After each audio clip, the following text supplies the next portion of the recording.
bunch of squat thrusts, so.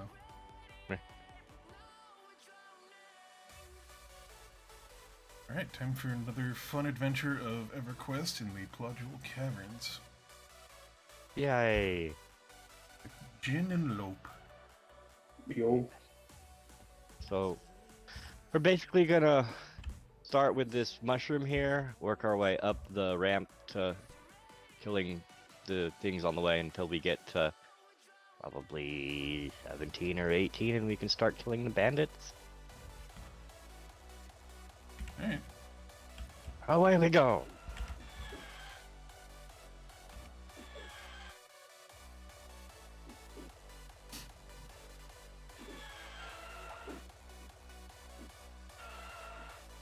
Yep.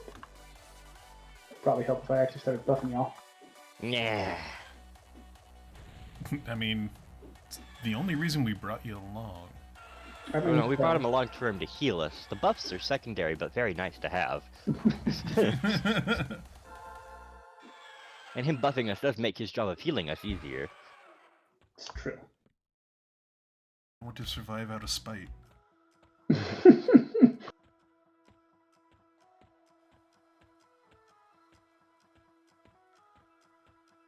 So wait for the one that comes down. There's one that paths down here, and there's one. See that stalagmite? Stalagmite.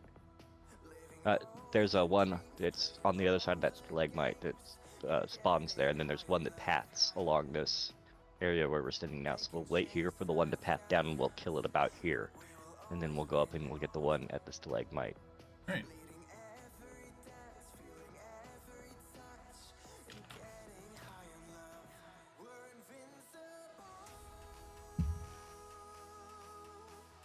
Yeah, the reason why I know that is like you. Stalag G ground, stalag T C ceiling. Well, stalactite, hang tight. Stalagmite, stand mighty. Yeah. There's multiple ways to remember it. I know, that's the way I remember it. It Yeah. is the correct way. No. Fight me. Alright. Anytime I just get confused, I break both of them, so it doesn't matter anymore.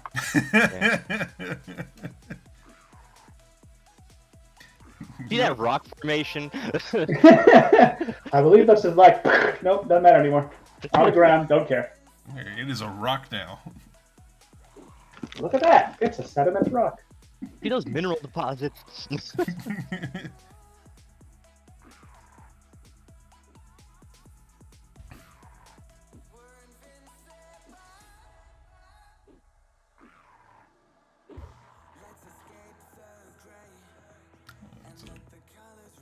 belt? I have a belt. Alright. No, that's a neck piece. I have one anyways. It's a collar. You know. Cause fetishes or whatever. Also, Nick's not following us, so we're. I'm here. Yeah, yeah, you're here over there. He's like, I'm fine over here, guys. Y'all good? Lope or Lope, no. Lope is correct this time. I feel like each week we should change my name, Yes. so just no one knows. Alright, next week is Skizzle. There we go. Just work our way through the alphabet. Yeah. Alright. There's anyone want boots? I got boots. I don't need boots. Let's see those. No, I've got some sandals I fished up out of a fountain, I'll give those to Lope. unless our warrior needs them. Yeah, you can I have gave them. them to you, so if Too bad. Rick needs them, you can give them to him, but I gave them to you for now. They're better AC, but I'm not taking hits right now.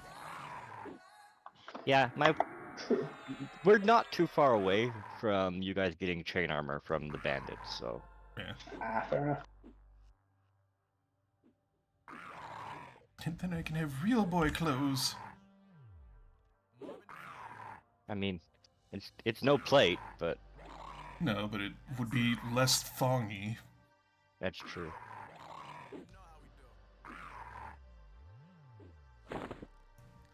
And then once we kill this one, we're gonna go back down to where the mushroom is so that Lope can get mana back and we can rest safely. And then we'll run up here again when things respawn. And that is our route that we'll be doing until we hit level, I don't know, probably 18. I see. Excellent.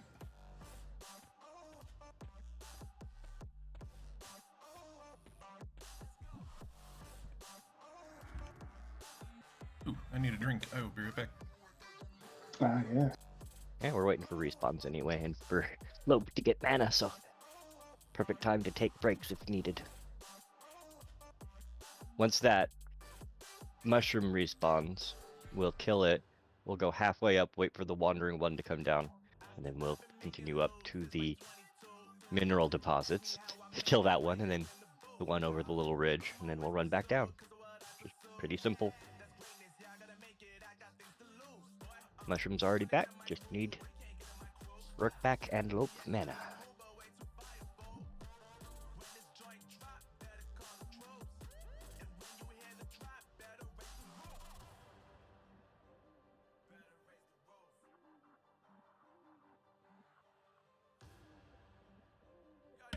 All right, I'm back. Welcome back.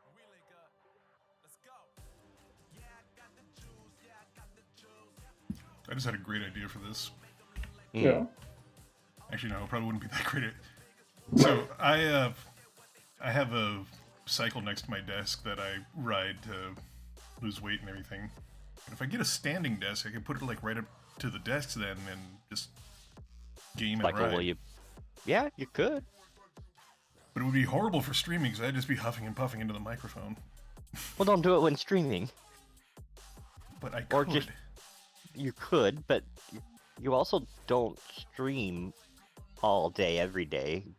But I could. You hurt your voice the other day because you streamed for too long. Okay, that was 3.5 hours of constant talking in different voices. That's yeah, fair, but still. We're not young. We have to moderate things with our bodies now. I will moderate this alcohol into my body. There you go.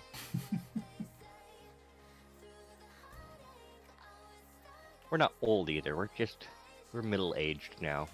Well, almost middle-aged. We're not quite middle-aged because That depends on your half-life. I know, but I mean middle-aged really, in my mind, starts at 40, and I got a good 4 years before 40. A good many 4 short years. Well, it's getting closer to 3 years now, but that's beside the point. Listen, if we're going off a half-life, I mean, Lope should have been in the ground a long time ago. I mean, yeah. Yeah, but you know. Everyone want to talk about our weird medical issues now that we're old people? I'm ahead of the curve. Yeah, I know. So I had am weird I. medical issues before I was old.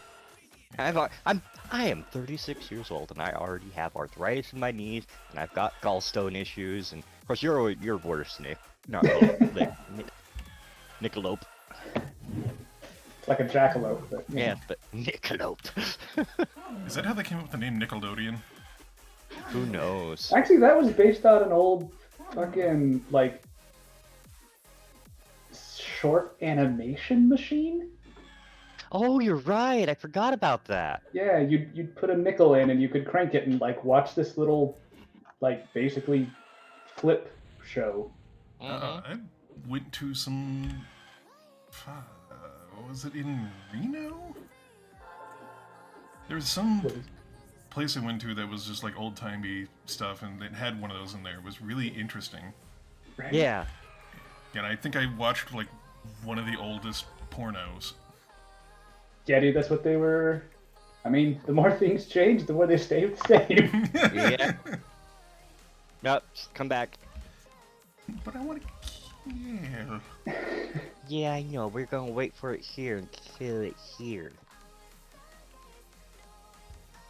Got overexcited for the murder. Bloodlust. It is a good pain.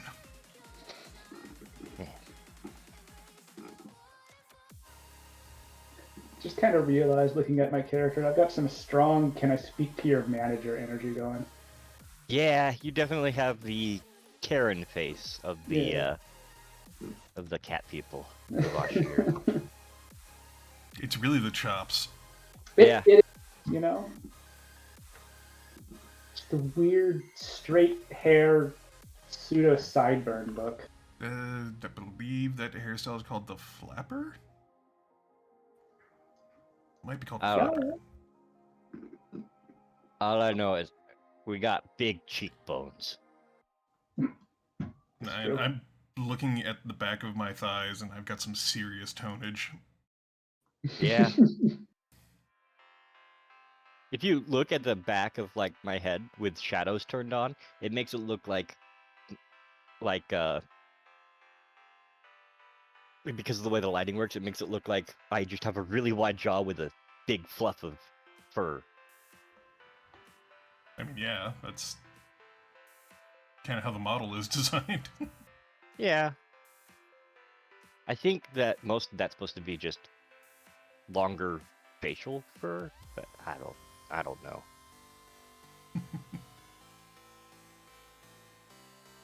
Of course, you can always change your face at any time, so I can just become a different colored kid. There we go. Really? Now I'm Siamese cat. Okay, you Legit gotta. did not know you could do that. Oh, yeah. If you go into your character menu and just go to face, Yeah, hit an I for inventory, and along the bottom there's skills, alternate advancement, and then next to that is face. You can go to face and change how you look anytime you want to Well, any of the hell. settings that you could do in the character creator. Makes sense. So if you don't like Karen vibes, you can change it.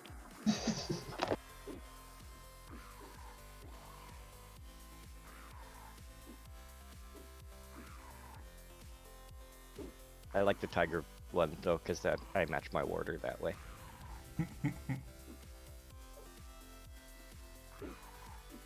My tiny foot-sized warder. yeah, that it has shrunk. Next time it'll be even smaller. Yeah, that's the same helmet I have, so I can go to Lope. Yeah. Alright. Lope has it. Brr.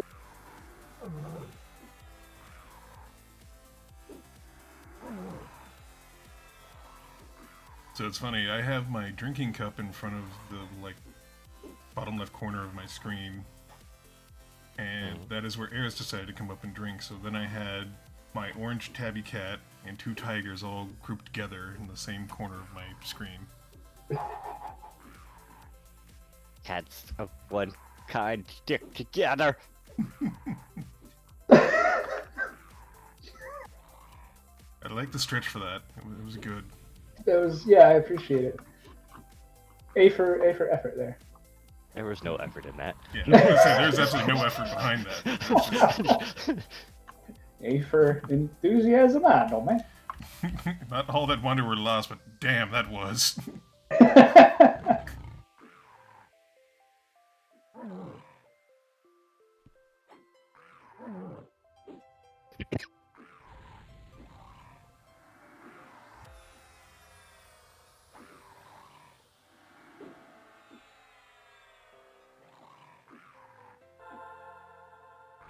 I've been playing a lot of Everquest 2 and did the Final Fantasy stuff again, doing all the new content, which is awesome. Yeah.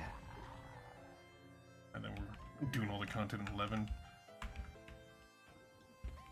Man, I am playing a lot of MMOs. I mean, yeah, that's okay. Yeah, I mean, paying for this one, so might as well play 2. Yeah. I blame you for 11. That's fair.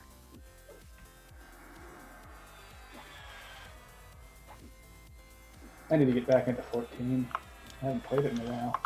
Oh man, like I'm honestly right now I am really enjoying 11. Nice. it's very comforting. It's like playing this. It's just like Yeah. a different world, and it's fuzzy feeling.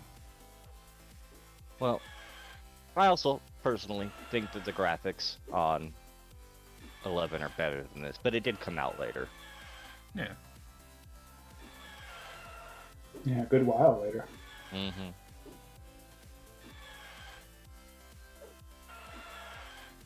My warder is stuck halfway down the ramp, just running back and forth. I was gonna say, where is your warder? Look up the ramp, Mhm. and you'll just see it like Oh, running yeah, I back can- and forth. Yeah. Yeah.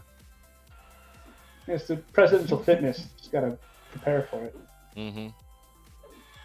I do appreciate that the shuttle has apparently been deemed, Cruel and unusual. yeah, cruel and unusual. Oh, it finally made it. Hey, it just had to. It hadn't heard the news yet, you know. He's like, oh, okay, I'm here now. I heard that. Wait, I don't have to run back and forth, putting a lot of strain on my knees while in the middle of a growth spurt? What? Oh man, I knew somebody that ate it doing those and like messed up their ankle. Yeah. So we're just gonna wait for mana again, regardless of whether that other thing that's blocking down comes through or not. Probably through another cycle of the mushroom respawning. Hey, We don't want to push too hard. yeah, that's how you get hemorrhoids. Yeah, those suck too. It's true. Mhm.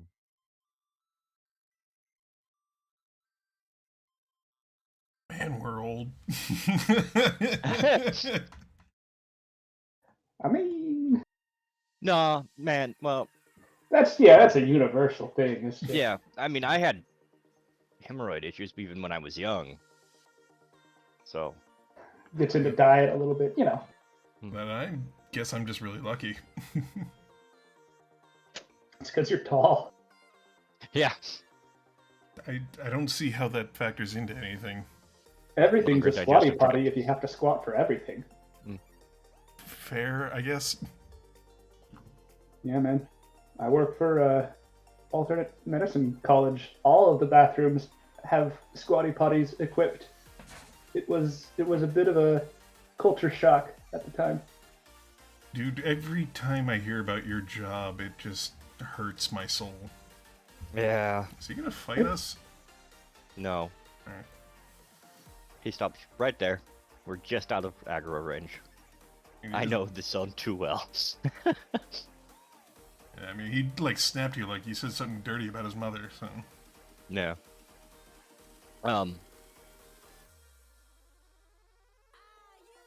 I was gonna say something, but I forgot. I'm not old. What are you talking about? man, you don't have teeth. That's a genetic thing, and it's my whole family, and we all lost all of our teeth in our early 20s. You definitely lived people's nightmares. And I mean, It's yeah. not that bad. I mean, Well, no, but I literally had a friend whose like recurrent nightmare was that they were losing their teeth. oh yeah, I heard that's pretty common of a nightmare, but honestly, it's never bothered me. But I grew Yeah, I up mean- with it, and I grew up knowing that I was going to lose my teeth in my early 20s because everyone in my family does. There's a certain comfort with that, I guess. Yeah. yeah, but Yeah. it's not comforting when you're sitting in, voice chat talking to your friend, and all of a sudden he screams in agonizing pain. You hear him spit, and then like little shards of tooth landing on his desk, and you're like, "Oh, that's cool." One of his Oh, that teeth was- exploded. It only happened a couple of times, and then I finally got them all taken out because it was too painful. Yeah, I can imagine.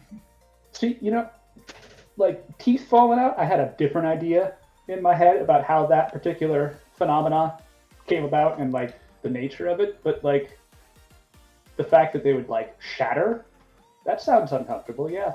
So is what happened is genetically my family has an issue where we don't grow enough enamel on our teeth. And by the Oh, time we're 20, well, most of the enamel is gone, so all of your teeth start developing cavities. yeah. And if anyone's ever had a cavity, you can get them filled, sure, but with the way our teeth work, because there's no enamel anywhere, new cavities start forming. Yeah. Where by the time to save a tooth, you basically just have to fill it in with all cavity filler, and that's not making for a solid tooth. Mm-mm. So, what happened is I ended up with teeth, especially at the back of my mouth. My jaw is small, and all of my teeth were pushed close together. The back molars were impacted on the top and bottom, and then the next set of molars were halfway out of the gums, not all the way out of the gums. And the next ones there were most of the way, but not all the way out of the gums. And I started developing cavities in all of the back teeth and some of the front teeth. Back teeth first, because you chew with your back teeth. You Mhm. shear with your front teeth, so that didn't get worn away quite as fast. Yeah. Yeah. And they cavities, no matter what, you could get a cavity filled, but it's just gonna make more cavities. Yeah, I And mean, I- if you don't have the enamel, there's like, Yeah. there's nothing stopping it from, So they chunks of teeth would just shred off whenever I would bite into something. yeah, because they were just soft. It was just the tooth pulp, more or less, wasn't it? Yeah, mostly. I mean, it's still hard and jagged. I would cut the inside of my cheek on my teeth. Oh yeah, I'm sure, because especially if they were flaking off, then you just have these like razor sharp bits left. Yeah. So I it eventually got to the point where I couldn't bite into an apple anymore. And I had to eat. I could barely eat chips. Like I would, and I would get like, the cavities were so big that I would get like a little piece of a chip stuck inside of a cavity or whatever, and then I would bite down on something else, and that would shatter, and the tooth would just, like a quarter of the tooth would just break off. And Okay, come so out. you say like, oh, it wasn't that bad, and then you literally describe like an actual nightmare I've had. Like, but So- I mean, yeah, no offense well, to that. But, Okay, so yeah, it's a nightmare that you've had, but the reality is yeah, it was painful, but not the worst pain in the world or anything. Like, Mhm. if your mouth is always in that state, you kind of stop feeling the pain. yeah, Yeah. yeah. I mean, it's there, it's just like having a constant, very dull toothache. And then Mhm. you break a tooth, and it hurts very briefly, and then it kind of goes away. Yeah, you um, you get used to it. That's just Breathing in, no matter what temperature the air was, would hurt. yeah. Ugh. I hadn't even thought of that. Whoa, yeah. So it wasn't ideal, and it got to a point where it was just too much, and I just want to get all my teeth pulled, please, because Yeah, it's basically just shards left in my mouth. Yeah, it's not worth trying to keep what's left. Yeah. The dentist tried so hard. They're like, you got a couple teeth that we could put some cavity filler in and save, and I'm like, I don't want just one or two teeth that we anchor like partial dentures onto. Just get rid of all of them. Those teeth that we could save will go bad soon enough anyway. Then I'll have to come back here for a full set of dentures. So just take them all out. So they took them all out, and I got dentures. And unfortunately, because of the shape and size of my mouth, and the fact that I also have a sensitivity issue when it comes to like my skin and stuff like that, Mhm. I can't wear dentures for very long. Mm. Going back down now. I can wear them for about an hour before my mouth starts hurting so bad that I have to take them out. The problem with that is, wearing dentures is actually important for your jaw health. Oh yeah. Wearing dentures makes it so that your jawbone, doesn't or stops. Because it'll contract. Well, the jawbone will start to like dissolve if you don't wear your dentures constantly. And the wearing the dentures helps prevent that. But I can't wear them for long enough. Doesn't matter. I have had them custom made and fixed and fitted and shaped and shaved and everything. But my mouth is, and my skin in general, is so sensitive that I just can't wear them for too long. It starts getting irritated and it starts hurting really bad. It feels like somebody has taken a razor blade and set it between my gums and my dentures when I wear them for too long. Oh, dude, yeah. And so I don't wear them. I eat without them. I just don't wear them. I can, and it gives me a bit of a lisp, so my enunciation is a little off, and I can't say certain. It took me months to be able to talk this close to normal, but I still have that weird lisp thing going on, which I hate, but there's nothing I can do about it. And even if I was wearing dentures, I'd still have something similar to that, because wearing dentures changes how you talk too, because you've got a lot more material in your mouth. Yeah. And, your front teeth especially play a huge role in a lot of pronunciation in English, especially. Oh, yeah. The S's and T's and... Oh, yeah. Yeah. So, and those are difficult to do without teeth. Oh, yeah. Oh, yeah. Teeth is a hard word to say without teeth.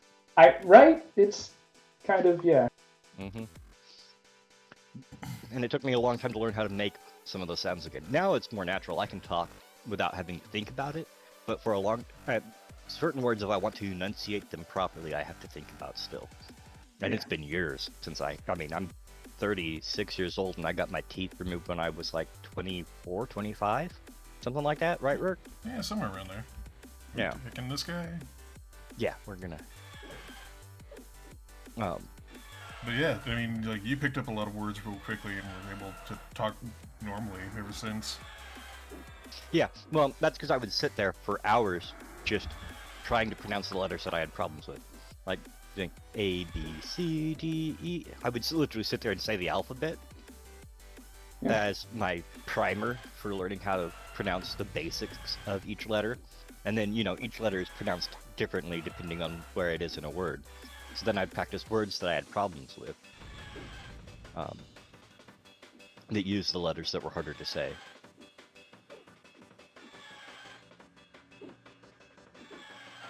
And again, certain words are still very difficult to say.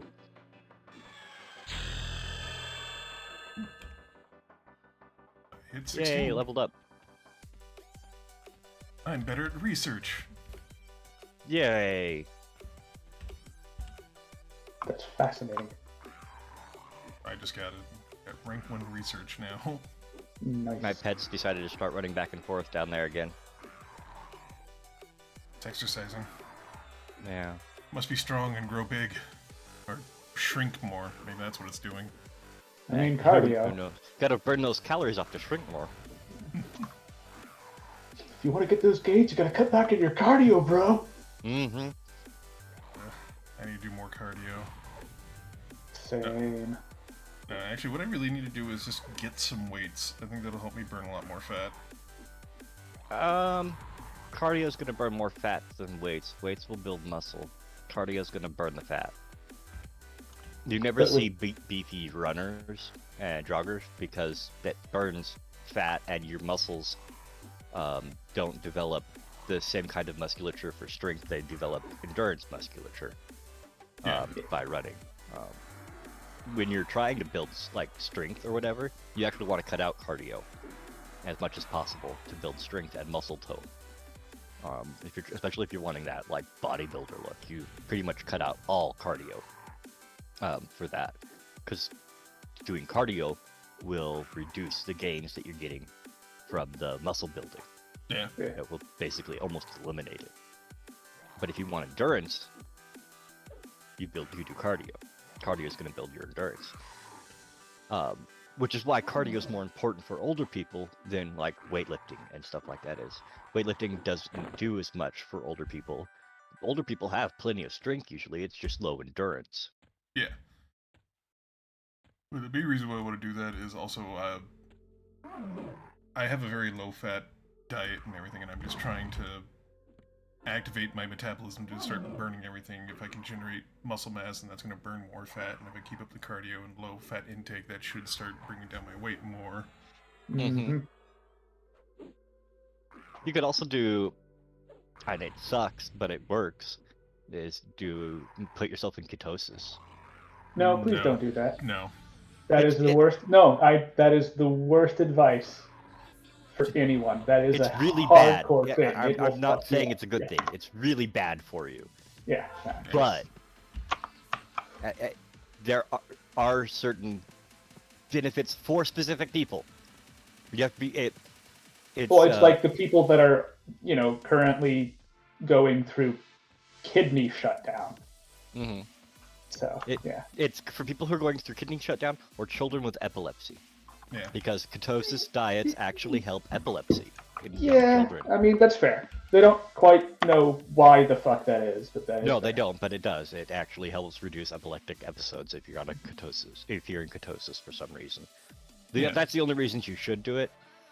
But no, if I were to do that, that would be... not advocating that you do it, Rook. I'm just saying that is something. I got you. Because being borderline diabetic, going to ketosis is a really bad idea because that would also put a enormous strain on my liver at this point in time. Oh yeah. That's never good. I have to watch out because of my gallbladder with the liver thing. Well, I've never been a big drinker in the first place, but I've had to be even more careful now because of the gallbladder issues that I have and the gallstones. Because the gallbladder is it's a bladder that holds bile, which is produced by the liver. Mm-hmm. And if my gallbladder gets stopped up because of the kidney stone, that means that any bile the liver's producing stays in the liver and starts breaking it down. Which is why a lot of people with really bad gallbladder issues can develop jaundice, because once the liver starts breaking down, it sends that to the kidneys. And then the kidneys get overwhelmed, and then you start getting jaundice. Yep. I also just realized that we're all in the medical field, and it just never clicked with me in that. Oh, yeah. I used to be in the medical field. I'm not anymore. Yeah, but it leaves a mark on you. It does. Actually, my niece is looking at becoming an EMT, and I was trying to explain to her she's going to see a lot of shit. Oh, yeah. Like an EMT? Yeah, EMT. Emergency medical technician. There's I guess in Portland there's kind of different ones, but yeah, I got you. Well, no, there's EMT, EMTB, or at least there used to be. They've mostly just gone down to just EMTs now. And then there's paramedics. Paramedics is a level above EMT. And then you basically, once you get up from paramedics, you're basically going into nursing at that point. Yeah. Those are like the levels of medical training. You have first responders, EMTs, paramedics, nursing, for the most part. Yeah. For non-doctoral, levels of medicine. EMTs are very basic. They can do a lot of stuff, but they can't give medication. They can't. There's a lot of stuff they can't do, on an ambulance. They're basically the physical labor and grunt workers of the ambulance. They can put on a bandage. They can carry the equipment. They can use most of the equipment, but they can't give medications. They usually can't do things, depending on your state, they can't do things like put an IV in or anything like that. That would be the job of the paramedics. Yeah. Most of the time paramedics, EMTs are and first responders really are interchangeable in their minds. Yeah. Right, but they're not in reality. Exactly, and because I was asking Scott if it was specifically if she was going into EMT, that's the one that you see some shit. Yeah, same with paramedics, because paramedics are on the... so there's two kinds, generally speaking, of ambulances. There's EMT only, and there's EMT paramedic pairs. Exactly, yeah. And EMT only trucks are basically we're going to go pick somebody up and transport them to the hospital, but they don't need urgent care. And then you have the ones with paramedics on them. That's where you need somebody that's going to be able to actually stabilize a person who's actively dying. Yes, they have more triage capabilities. Yeah. Yeah, and with the EMTs, because those are the people that are you get called out to it's not emergency, and this old guy's like, oh yeah, I just got a weird thing with my foot. It's kind of hurting, and you get there, and the damn thing is like a teratoma that winks at you, and you're like, man, I did not. I was okay. Oh yeah, no, I remember during my time as an EMT, I live in a rural area, right? Oh, So yeah, right, there was this shack that these people were living in out in the woods. Every good And it was a story starts lady with a shack. that called in for her foot hurting. And so we went to go check out her foot that was hurting, and we were gonna try to figure out how to transport her down because she was a big, heavy woman. She was probably 350, 400-pound woman. Who was having a problem with her foot. Now, normally you'd think, okay, yeah, probably diabetes or something like that. We get up there, her foot has so much gangrene on it and smells so bad. Most of it's rotted away. And we've got to figure out how to get this 400-pound lady on a stretcher and down a rock hill, basically, through the woods to the ambulance. Yep. Yep. Yeah. Like, some of the things that go on in our office is like, oh, hey, yeah, my foot's hurting with this insert on. Can you take a look at it and, see what's going on there? Take the shoe off, look at the insert, and you're like, oh, there's some fluid buildup in there. Can we take your sock off? And then we take the sock off, and you're like, oh, cool. That's your calcaneus sticking out of your skin. Oh. Yep. You should go to a doctor. Yup. Yeah. Then you get the fun calls that are just hilarious because you know that you're going to get the call every week, basically. Or at least once a month. Like the diabetes people that are too poor to afford their medication, so you know you're going to get a call from them when their food runs out at the end of the month. Oh, God. And you know that they're going to be either combative or they're just going to be crazy. And you go bringing food because you know what the call is. And so you bring food for them to eat, and you make them their terrible diabetic shakes, which are absolutely disgusting. Yeah. Have either of you tried a diabetic shake? No, but No. I made one for my mother once. That was not fun. So the way you make a diabetic shake for a person who is in severe diabetic shock to the point where they're probably going to be in a coma soon is you take orange juice and mix it with so much sugar that it turns into a slurry and make them fucking drink it. It is disgusting. Yeah. Yep. It is literally how efficiently can you get that much sugar into a them body as possible. Yeah. Now, we have glucose packs, but you can't get glucose packs taste terrible. So you mix it with the orange juice to make it so that the people can keep it down, swallow it, and keep it down and not throw up. Exactly. Like that's Oh. And now I'm debating putting this up on the YouTube because this is gross. Sorry. No, it's fine. This is interesting. We also have the regulars that are just the crazy people that are handicapped usually in some way, but not always, but usually. Like the one guy that we would get a call probably once every couple months, because he got his hand stuck in his butt again. Every couple months he'd get his hand stuck inside of his own butt. That's great. Because he thought that you had to reach in there to get all the poop out. We can stop there. Yeah.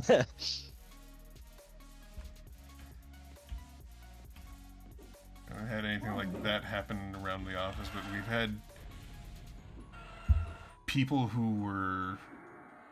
I don't know if this person was high or what, but they came in, they said they had an appointment with the doctor, but they weren't on our list or anything like that.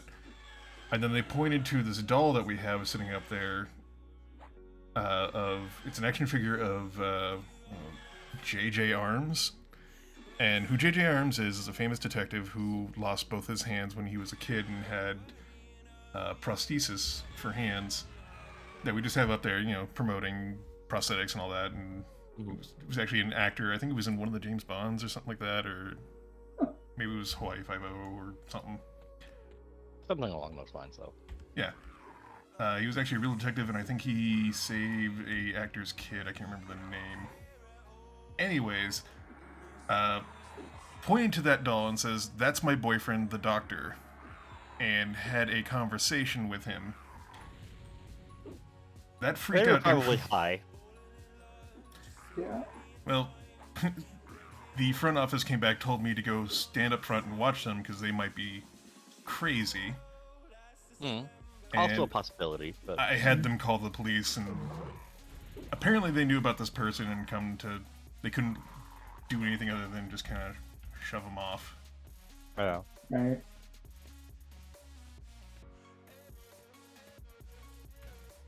Yeah, where I work, sort of thankfully, it could be a little less weird private security, but there's a place you can call that was supposed to be separate from the police and like a homeless people focused like rehabilitation and work rehab social work kind of thing. Yeah, so yeah, for a bit they were the ones that you could call, and like the couple of times that I had to do it where I worked, because it was a bookstore that was like right in the heart of where the social services were. The person who came out, he was like, knew the other guy by first name and was just like, "Hey man, like we just gotta go." Like, "Hey, yeah, I know, like we just gotta get out of here for now." And it was like, "Oh, cool." Like he knows you, you know him, and it's like you're on the up and up. You seem to be, you got yourself a job and all sorts of stuff, so that's great. And perfect. I know that this guy won't get like thrown into jail and got the shit kicked out of him or something. Yeah. That's good. Yeah, right? Interventional stuff like that's always great to have. Not all communities have it. That Oh, is part of exactly. the Like issue. it's fucking No, we do not have anything like that expensive. here. Yeah. And that's the thing, like, I would love it here though, because right? there's a lot of cases around this town. Yeah, and it's like the people around there are already like well-intentioned people. I think a great thing that we started doing here, at least in the big cities, but not in like rural areas like where I live, but in the bigger cities, is having drug rooms. Literally rooms that are safe from being arrested, where people Yeah. can go to do whatever drug they want. They don't With supply the supervision. drugs there, but you can go there to safely do whatever drug you want, and no one will come arrest you. But you're surrounded by other people in case you OD. Uh-huh. And there's paramedics there, and there's Narcan there. Yeah, it's the best fucking idea because it actually It saves so many works. lives. Yeah, like that's the thing. Is it?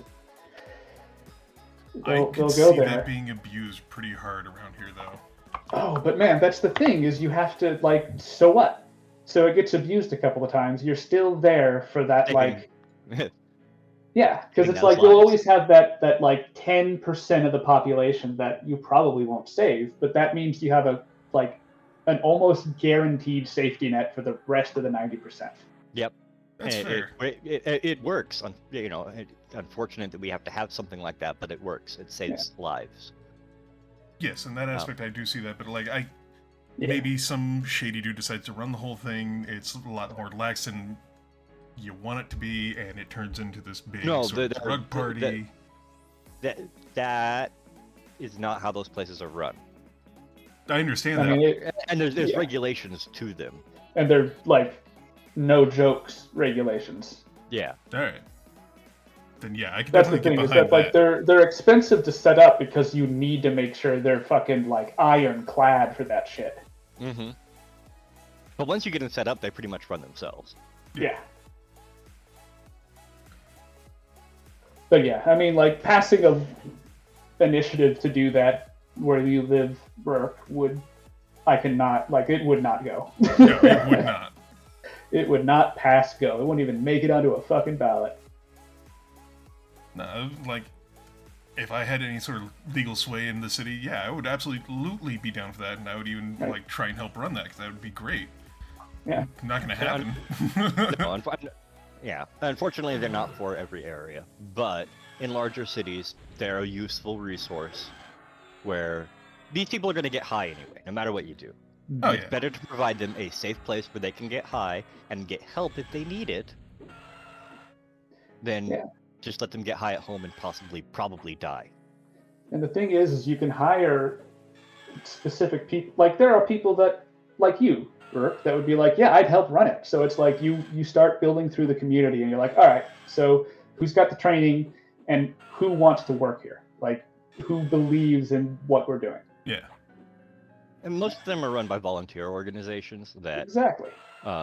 they don't, you don't get paid for working there. But And even if you do, it's probably it's not minimal. that much.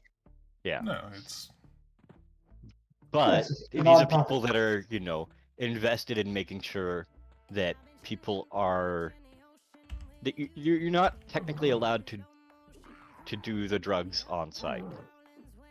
Usually.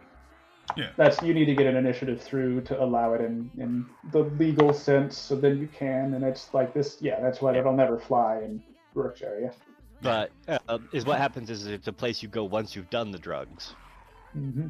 and to make sure that you don't die, basically. But in some areas, they're like, okay, yeah, you can bring in the drugs and do them. Yeah. Here's the disposal area for your drug paraphernalia when you're done with it. Here's the person that's on watch. They're going to make sure nobody's dying. If you feel like you're having some kind of issue, here's the person you can talk to, and they can help you with resources, or, and here we have paramedics or EMTs on site. Here's where the Narcan is, here's how to use the Narcan. Yeah, like If you need help using the Narcan, that will make sure somebody helps you, it's... But like I would love to, like, hey, you know what? Here's a clean syringe. Dispose it. But you got to Well, give me yeah, no, the rest of your stash if you come in here with it. Yeah, well, that makes it so that that doesn't work. You can't do that because people will not go to it then. They'd rather just do it at home if they're going to take their drugs from them. Yeah, but You it's cannot like take them. It doesn't work. They've tried it. It doesn't work. I know. I get what you're saying, but yeah. Yeah. I mean, I understand what you're saying. It'd be nice if it worked that way, but it just does not work. You can't Yeah. take Well, the yeah, drugs but with it's so them. bad around here though because of when I was out house shopping before, the amount of houses that I would go by, and there's like in each like housing area, there's at least one burnt down freaking meth lab house. Yep. And centers like that help reduce that kind of stuff. Yeah. Actually does, yeah. It really does. Well, especially because where work is, they actually manufacture most of the meth that gets consumed in San Francisco. Yeah. Which That I is did a not lot. know. Yeah. The county that I live in Missouri, manufactures most of the meth consumed in the city north of me, Springfield, Missouri. Well, I say that, but I should clarify that it's California District 1 Yeah. that has that particular distinction, of which your home is a part. Or whichever district you're a part of. I think it's 1. Might be 5. And then Yeah. I know there was like a massive weed trade from this city. Oh, hell yeah. Yeah, I pretty much consider that a non-issue for the most part. Yeah, but back when it was like a Oh, yeah. big issue, there were fields everywhere.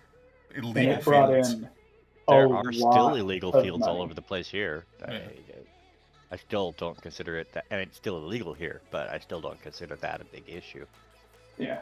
Yeah, but when like you're reading stories about a guy being pulled over in Texas with 900 pounds in the back of his Subaru or whatever, you're like, Right. oh, he came from my town. Cool. cool. And then you have, a bunch of your friends' parents are suddenly like, "Well, your birthday this year might be a little small, sport." And you're like, what is it you do for a living again? They do, like, when we were doing wheelchairs for a short time, dude came in, he's like, "Hey, I want a wheelchair." And I was like, "Okay, but we gotta measure it to you. You're probably gonna want a prescription because they're like thousands of dollars." And he was like, "Nah, cash is fine." Took measurements. A week later, he came back to get the wheelchair. Paid out in this giant wad of 10s and 20s. Yeah. And I loaded it up into his card and came back a little high.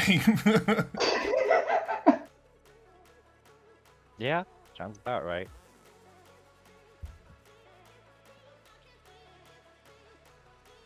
Ah, damn. Bloody buffs ran out.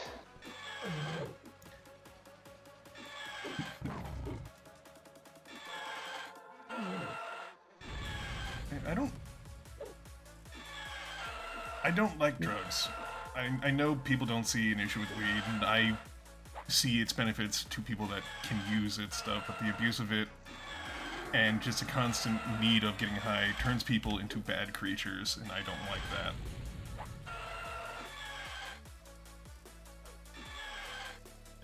When I sit there and ask multiple stoners that I know, like, "Hey, if you have all the weed that you could possibly ever use, and then somebody offers to give you some weed, and then later doesn't give you all of the weed that they promised, is your immediate reaction is to get a gun and threaten them for more weed?" And every time they say, yes, that is a right way to react to that situation. Yeah. But yeah, if anyone that's listening wants to know more, look or Google like overdose prevention centers. Basically, they are centers that provide, like Rick was saying, clean needles for people to use. They provide, you have to bring your own drugs, but they provide a safe place to do the drugs. They provide clean needles that you dispose of at the center. They provide injection advice so that you don't do it wrong and hurt yourself. And they have things like Narcan and other things like that. And they have basically, there's a lot of different names for them. There's like supervised consumption services, supervised injection facilities, drug consumption rooms, overdose prevention centers. And if you have them in your area and you do drugs, I highly recommend using one because it will be safer for you to do so.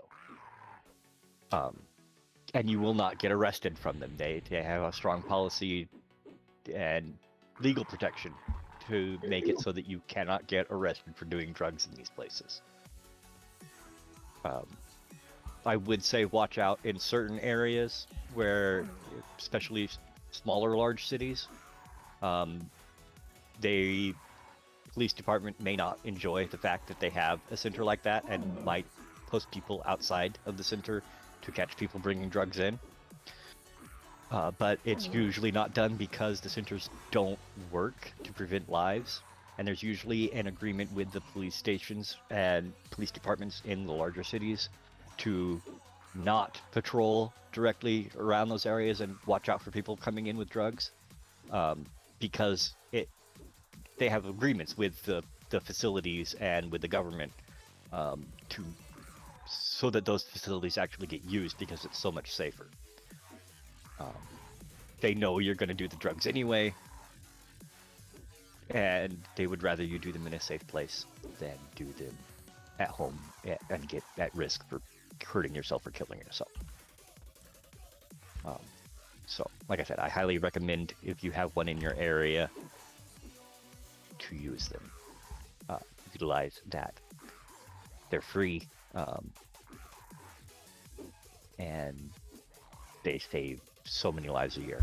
And if you know anybody that is abusing any sort of drugs or anything like that, please be sure to contact a professional. Do not take the words of 3 idiots online. Yes. Yeah, definitely. Like if you have a drug addiction problem or you know somebody with a drug addiction problem, definitely seek out professional help for yourself or that person. Which You are can. also usually found at these prevention centers. Yep. At least the Yeah, ones. usually that are, there's usually resources at the prevention centers that will help you get in touch with people that you need to, including rehab places. Although rehab places are Do your expensive research. usually, and two don't. Lots of studies have been done that show that rehab places don't generally work that well. Well, no, it's a good portion of them turn into religious recruiting centers, which is not good. Yeah. I had a cousin that got recruited into one of them that he turned into a very different monster. But there is professional help you can seek outside of rehabilitation clinics Mm-hmm. that will help you. That is free. There are free resources available to anyone in the United States, no matter where you're from, and no matter where your location is, that will be able to help you with drug addiction problems. You or a loved one, or a family member, or a friend, or whatever. Always remember, there is always somebody that cares for you, and you just may not notice it. Mm-hmm. Also true.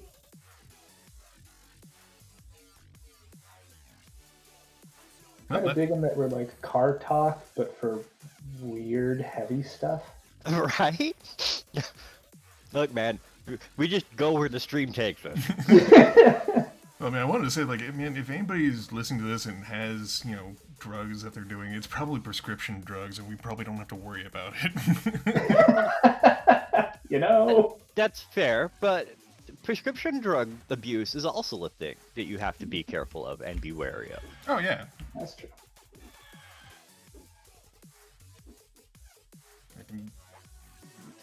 90% of people who take prescription drugs also don't realize how they actually work. Oh, yeah, because, everybody trusts their doctor, and the doctor doesn't regulate them that well, because you have 5 or 6 doctors prescribing different things that do not react well with each other inside That's of not the what body. Well, that's not what I mean. Any competent doctor will know what medications you're on and will talk to you and learn what medications you're on. I mean, I'll agree with the competent part, but I know the doctors in Rick's area. They don't. Right. Any competent doctor is going to research drug interactions. That's not what I'm talking about. What I'm talking about is a lot of doctors don't explain how the drugs work in the body to people that need to know how they work in the body so that they take their drugs the right way. For example, a lot of drugs, most prescription drugs, need to build up to a certain level in your bloodstream for them to actually work. So if you're not taking them at a regular time, every day, they don't work. Yeah. Like, at all. They just do not work. One of the big ones for that is things like blood pressure medication and antidepressants. If you're not taking them every single day at the exact same time every single day, per whatever your doctor's orders are, they don't keep that level of the drug high enough in your bloodstream for it to affect you properly, and they don't work. Yeah. Like, it's not like you get a reduced effect. It doesn't work if you don't have the blood levels up to a specific level. And a lot of people don't realize that, so they think, oh, it's okay, I missed it once, or, oh, I missed it once, so I'll take 2 now. That doesn't work. It either floods your system with too much of the drug, which is dangerous, or you don't have enough of the drug for it to have its intended effect, which is also dangerous. And you have to be very careful with most drugs to take them exactly how the doctor says to take them and exactly when it says to take them. Otherwise, the effects either aren't going to work, or you're going to double up, and it's going to be bad for you. Yeah, so this is a fucking story with my mother. Frequently, she would be on to like 20 plus pills a day. And we've had to talk to pharmacists, we've talked to doctors, nobody really understood like what's going on, so they prescribe another pill to piggyback onto everything to try and fix all the other pills that are going on. It is not a good system, and generally we get most of our information from the pharmacist saying, hey, take this with this, don't skip a day or anything like that. The pharmacist is going to have all that information, but the problem is like the doctors don't understand what's going on, where 2 medications that prescribed by 2 different doctors are not going to react well. Generally, it's not a case of they didn't research or anything like that, is that it's very uncommon for them to be taking these medications at the same time because they cover the same thing. All right, but here's again, that's if you get a competent doctor, a doctor is going to look up the medications that you're on, and there are lists of every single medication out there that will have any kind of interaction with that kind of medication, whether it's common or uncommon or not. Well, I mean, they're not entirely complete lists, though. Yeah. They're pretty close to being complete. I mean, yeah, but at the pace of pharmaceutical release in this Right, but fucking here's the thing. Most of the pharmaceuticals that are being released are not brand new medications. They are variations of other medications that have already been released with maybe a Well, yeah, chemical but that compound doesn't or mean two that they that don't has have been new changed. interactions. Yeah. Right, I understand that. The interactions of that drug with other drugs are 99.9% of the time researched beforehand. That's how they get passed by the FDA. They can't have a drug released that they don't know the interactions of it with pretty much every other drug type. You can't. There's no way to I mean, test that's that. yeah, and that You have a only really testing goes group to of the stuff 100 that is people. within the FDA's database, which doesn't include a lot of like herbal supplements, quote unquote. Yeah, okay, so we're talking about prescription. Here's the thing. Well, yes, but I mean, also it's like And I know this is controversial for some people. If you are prescribed a medication, you should not be taking any kind of supplements or herbal medications unless your doctor has okayed it first. yeah, because it will interact. I mean, you Yeah. can't eat grapefruit while being on a lot of SSRIs or like multiple different classes of medication because it reduces their effectiveness or blocks them from being absorbed entirely.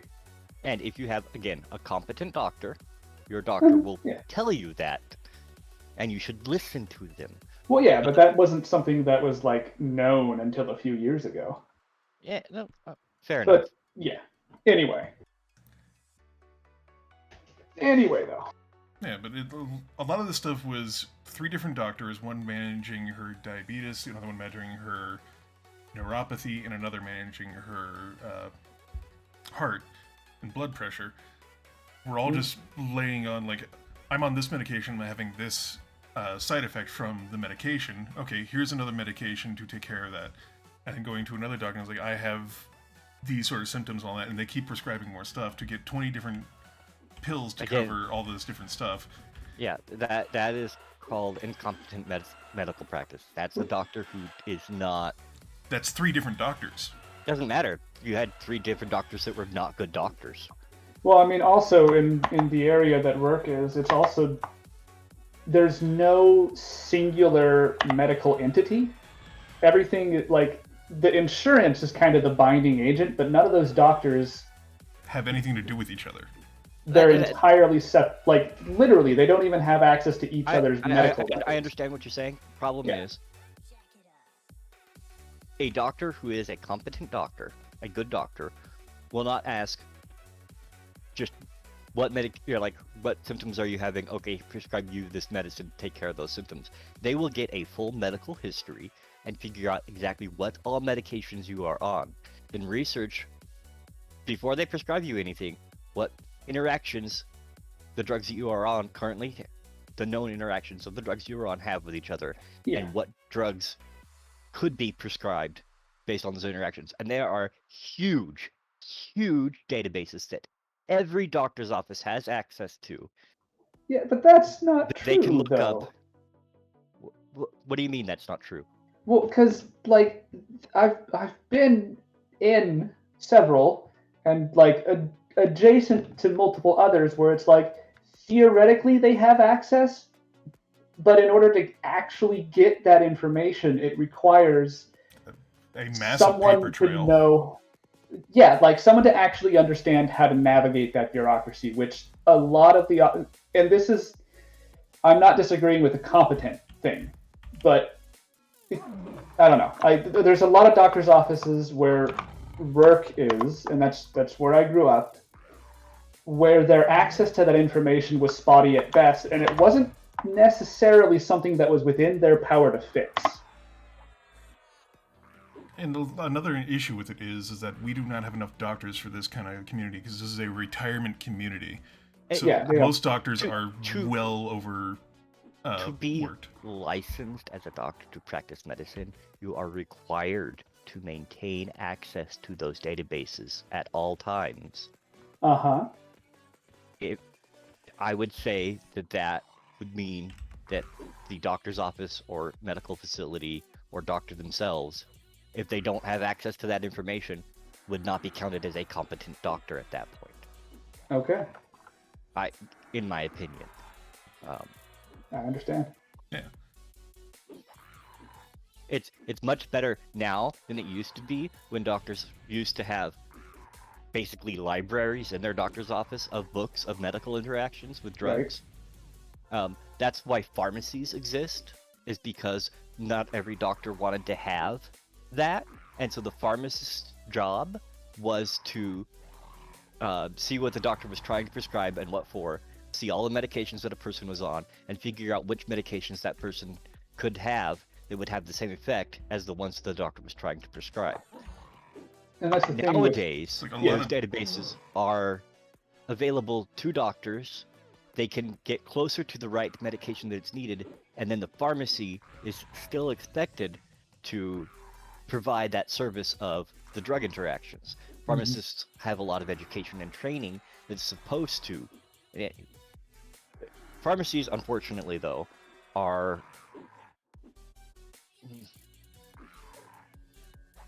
How do I put this? usually Pharmacies. privatized. Yeah, well, they've become privatized, and they just want your money now. Yeah. The process by which they were originally developed, basically to serve as a check and libraries for all of those medical interactions, has kind of gone by the wayside, and now they're just drug dispensaries. They are not pharmacies any longer, for the most part. Yeah. Unfortunately. But nowadays, doctors and doctors' offices have access to that information through databases on their computer systems. Not all of them require the internet, but most of them do require the internet. So in rural areas, it is harder to get a hold of those databases, but you still can house them on. It's just harder to get updates to the system when a new drug comes out. But doctors' offices usually nowadays, at least in the United States, have access to all of that information. Every doctor's office is supposed to have access to all that information at all times. Internally, and have somebody on staff that their job is basically to look up drug interactions for stuff before prescribing medications. Usually, one of the reasons, like if you have a lot of medications that you take, one of the reasons why a doctor will come in, talk to you, look at you, talk to you about what medications they might prescribe, and then leave the room is because they're going and researching on their database the drug interactions to see if it's safe to give you that medication. And then they come back. It's not because they're leaving to talk to another patient or anything like that. They are literally going out, usually, to do that research themselves before coming back and talking to you. Yeah, and a lot of times they can do that from their own little workstation that they've now been implementing in each one of the patient rooms is a computer database to do that. Right, which has been super helpful for making that more. Yeah. Well, it used to be a much more difficult problem than it was. That's why pharmacies weren't invented in the first place. And now it's kind of gone back from pharmacies to the doctor's offices. Yeah, but there's also the issue of you get the privatized drug companies that come into a doctor's office and sit there and promote a new miracle drug that they have. And they talk about all the different positives that the drug has and everything like that. And this is something that I've noticed a lot with, even with doing prosthetics and orthotics. If you talk to a doctor about a new product and then you sell them on that product, they go through a period of time where they only recommend that product. Such as going for, like, if you have a break in your arm, instead of going for a, like, immobilizer or something like that, they want this fancy new brace that we have to do. Even though it is a upscale in price, it is not the correct product for this type of injury. We have to then go to the upscaled version for that because that's what the doctor recommends, even though a lesser, more practical item would be beneficial. Yeah, that's a problem with privatized medicine, and unfortunately, that, again, I would say that a doctor that does something like that would be considered a non-competent doctor. because they're not providing the service that will most help in the situation. They are prioritizing their financial gain in that situation. I don't have, and this is going to sound weird, even though we have a privatized medical system, I don't have any problem with people going to doctors to try to sell their medication or their product or whatever it is that they want the doctor to prescribe to people, because a competent doctor will know which situations they actually need that product, and which situations something else will work better, and will only prescribe that product in situations where that product is actually needed. I don't think that you can necessarily. I know I'm putting a lot on the doctors, but the doctors are very well trained for their job, supposed to be very well trained for their job, and they're the ones that you're getting the medical advice and prescriptions from, not the people that are attempting to get them to sell their product. That's true, but like another thing is like there's no time. Yes, like you could say A and B medications will be good together and work, and then another doctor comes by and says C is going to be good as well with that. But C is a new experimental drug that is going on to help with a specific problem that overlaps medication that is trying to cover the same thing. Like, one of the common things that we had an issue with was nausea. My mother at the time was taking about 3 or 4 different nausea pills that were covering the same thing that also did other stuff on top of that. And because of that concoction of a thing just made things worse.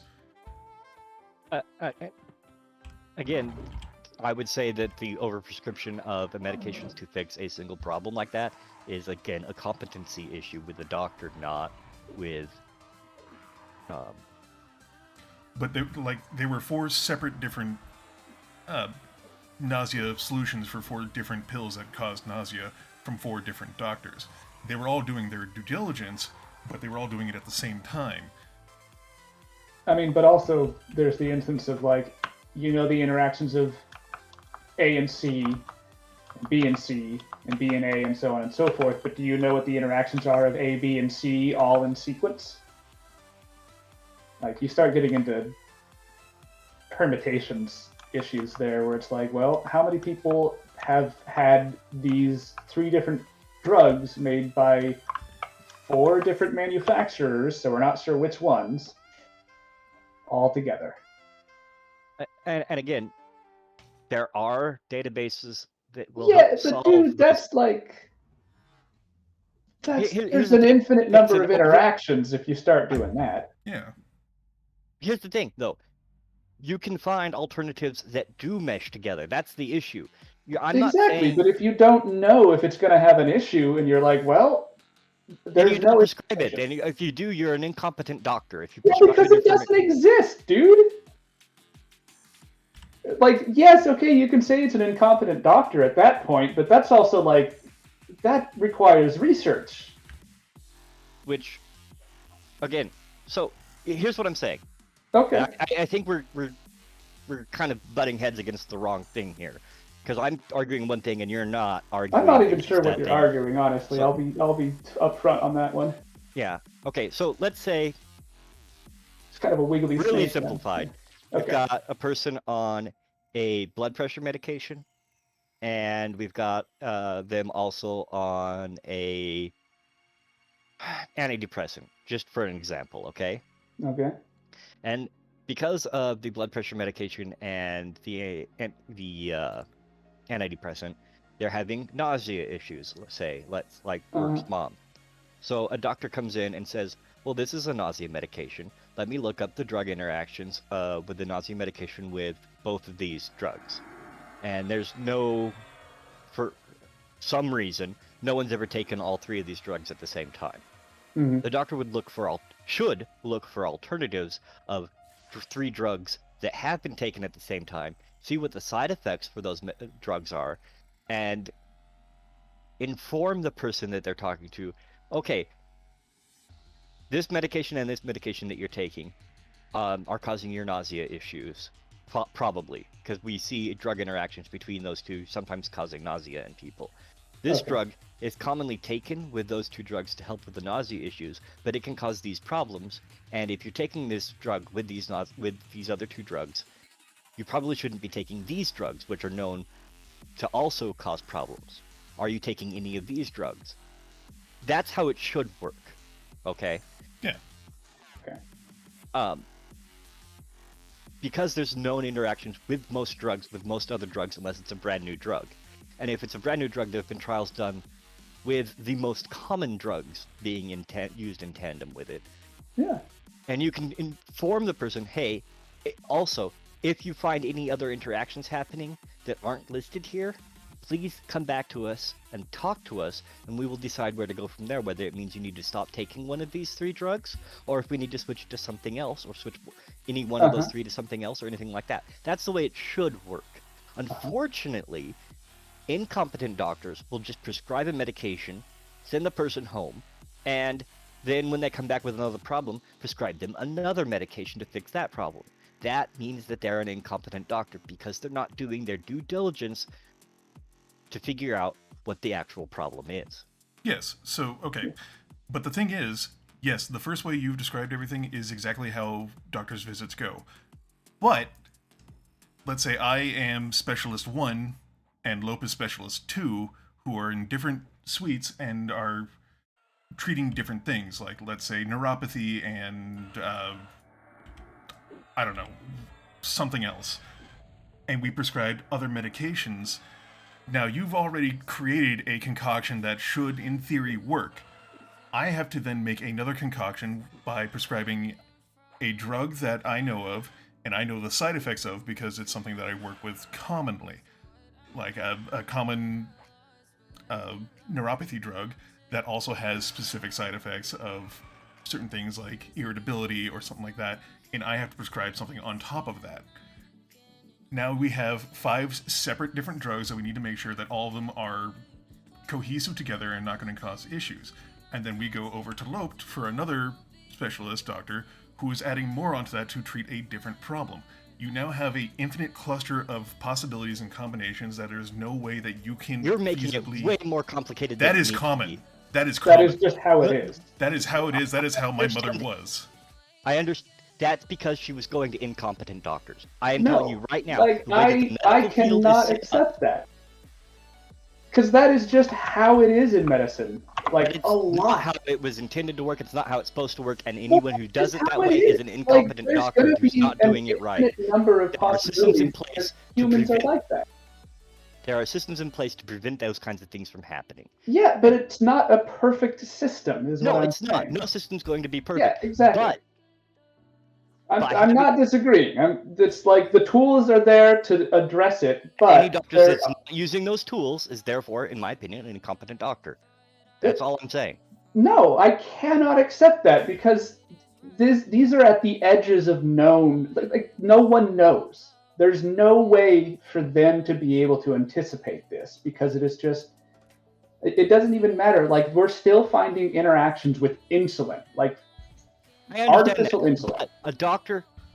Yes, but the way we find those interactions is if a doctor who would otherwise be a perfectly competent doctor happens to find out when one of his patients reacts that way.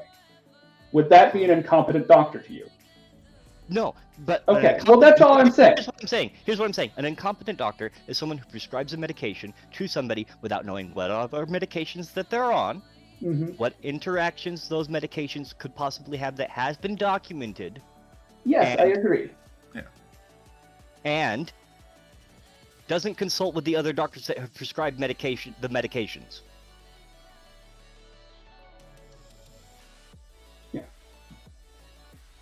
From what I understand, the consultation doesn't really happen that much around here because of just the overworked doctors. There's just no time.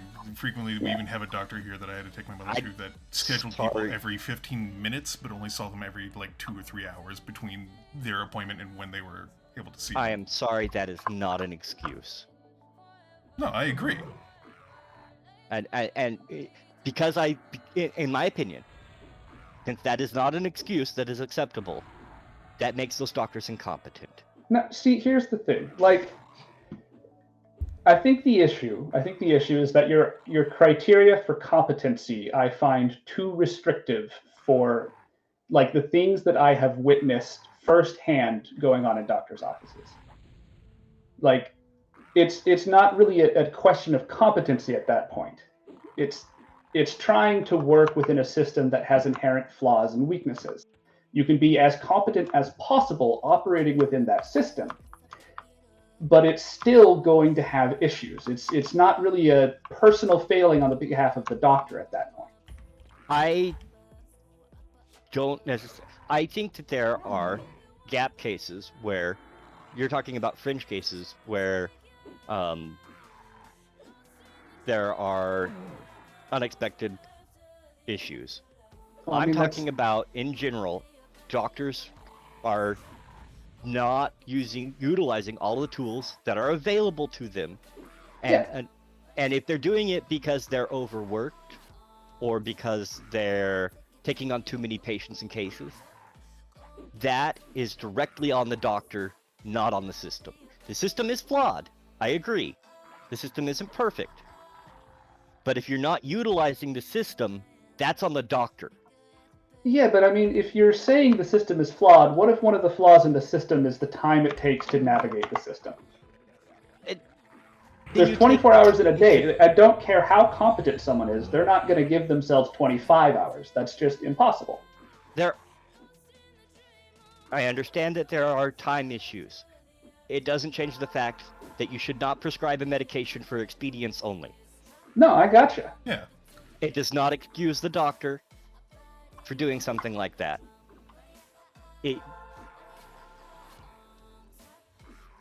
There are people in doctors' offices whose job is to research stuff like that for the doctors if the doctors don't have enough time. There are, again, pharmacies that the doctors can consult. Yeah. There is definitely. a whole medical infrastructure behind the doctor to support them for stuff like this. I am not saying that if one of those components breaks down, that it is the doctor's fault. I am saying that if the doctor does stuff that prevents them from doing their due diligence when prescribing a medication, then they are incompetent. That is the definition of incompetence. It is not doing your job properly. Okay. I don't disagree with that. Yeah. If some other part of the system breaks due to a person not doing their job properly, I'm not saying that's the doctor's problem. That's the problem of the person who did it. Who usually, the person doing the research for the doctor, is also usually another doctor, just not necessarily one that's actively practicing medicine. They're practicing drug interaction medicine, but not physical medicine, or, that kind of stuff. Yeah. Again, if that part breaks down, it's due to incompetency of that person, which in most cases is still another doctor. Therefore, a doctor is being incompetent in some situation. Yeah. Yay, 17. I now can dual wield. Nice. I also can now summon water. Nice. You can take a bath. No, never. Baths are evil.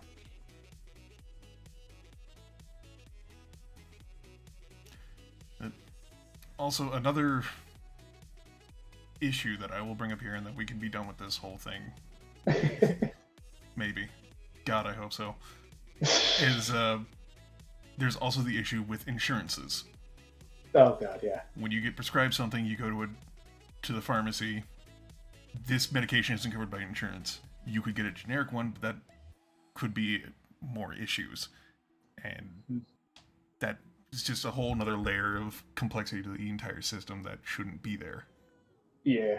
That is wholeheartedly agree with that. a problem with us having privatized medicine. Oh, yeah. And privatized insurance. Yeah. And that is why, a big reason why we need to overhaul our medical system in general to be not privatized. Yeah, because it kind of and prohibits competency and inhibits it, really. This Well, I last hour wouldn't- of the stream brought to you by Universal Healthcare.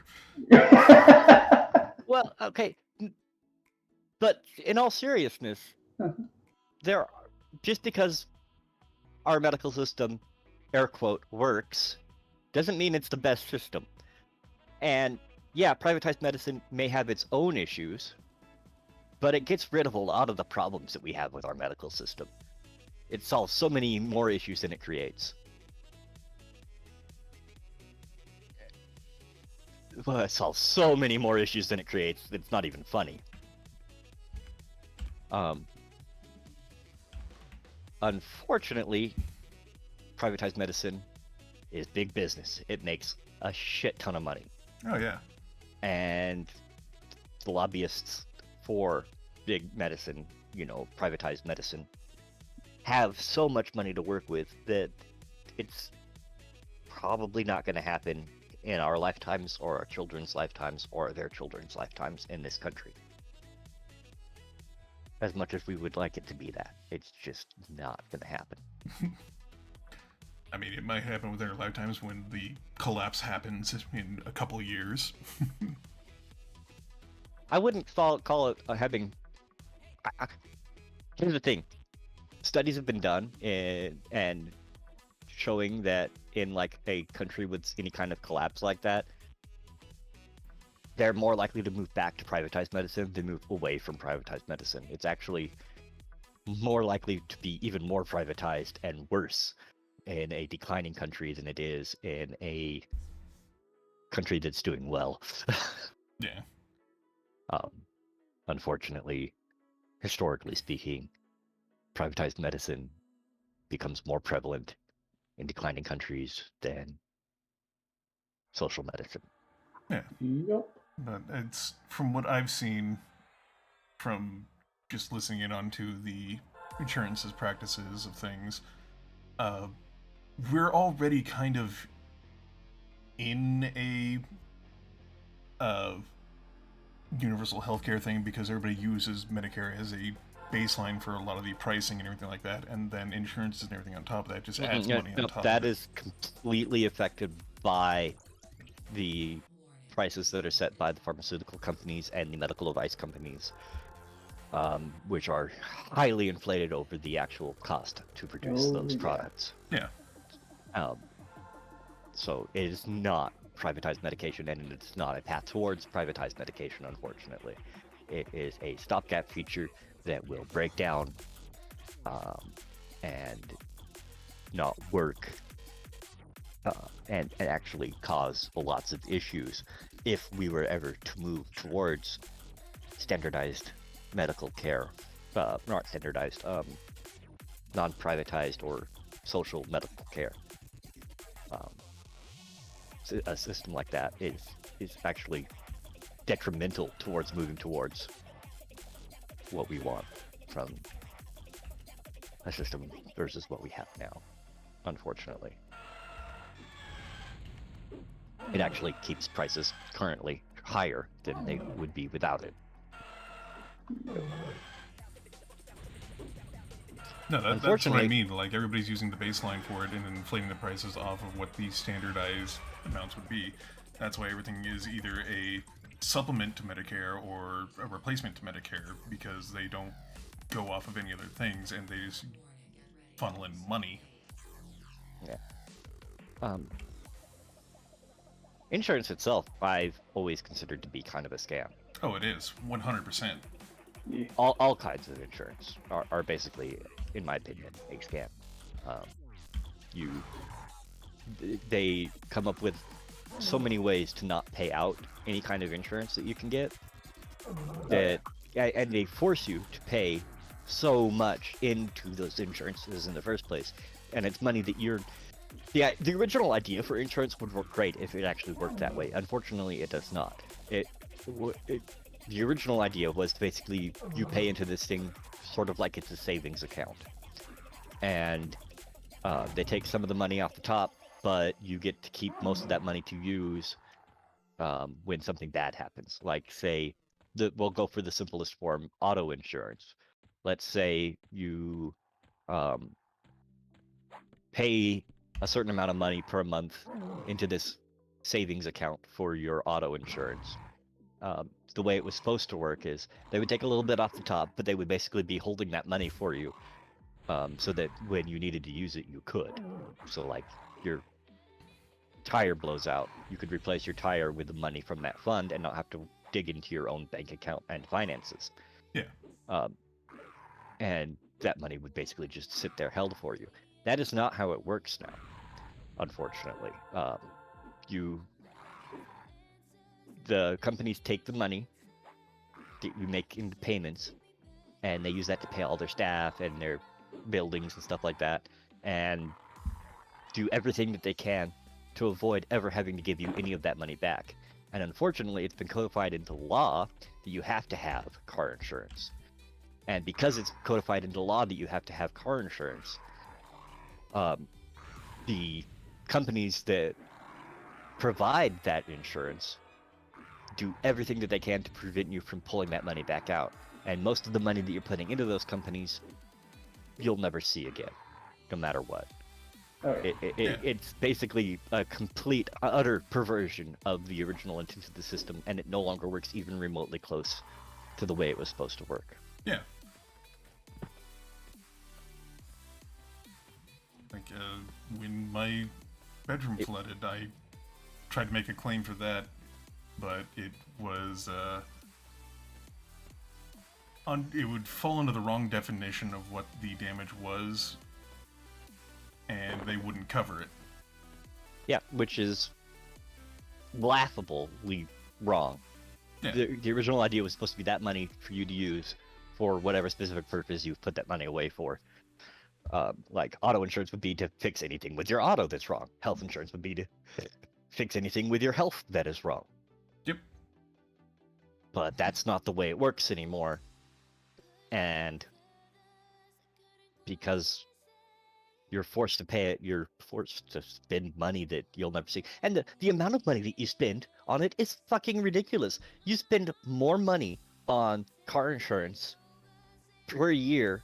Like, after a certain point, you spent more money on car insurance than you spent on the car itself. You could replace your car completely for the amount of money that you paid into insurance, and most likely, you're never going to be able to make a claim on it that will actually fix your car, even if it's for a small amount of money. It's probably going to be out of pocket for the most part. Yep. It gets even worse when you go into the medical field. The amount of money that you spend on medical insurance, by the time you had just put that into your own savings account, you would have been able to pay for most of your medical bills out of pocket. Yeah, and I love looking into different plans, gambling on what will happen to me. Life insurance is even worse. The chance of you actually getting a payout on your life insurance is so small because of all the little caveats that are in there that you might as well not even be doing it. And here's the best thing about life insurance, and by that I mean the worst thing about life insurance. Let's say you're paying your life insurance every month, right? Mm-hmm.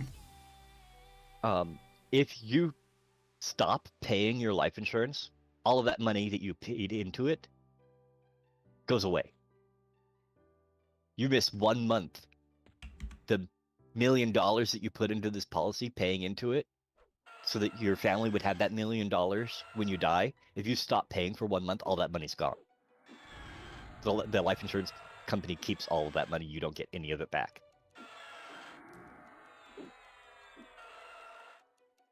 Yeah, fun things to think about.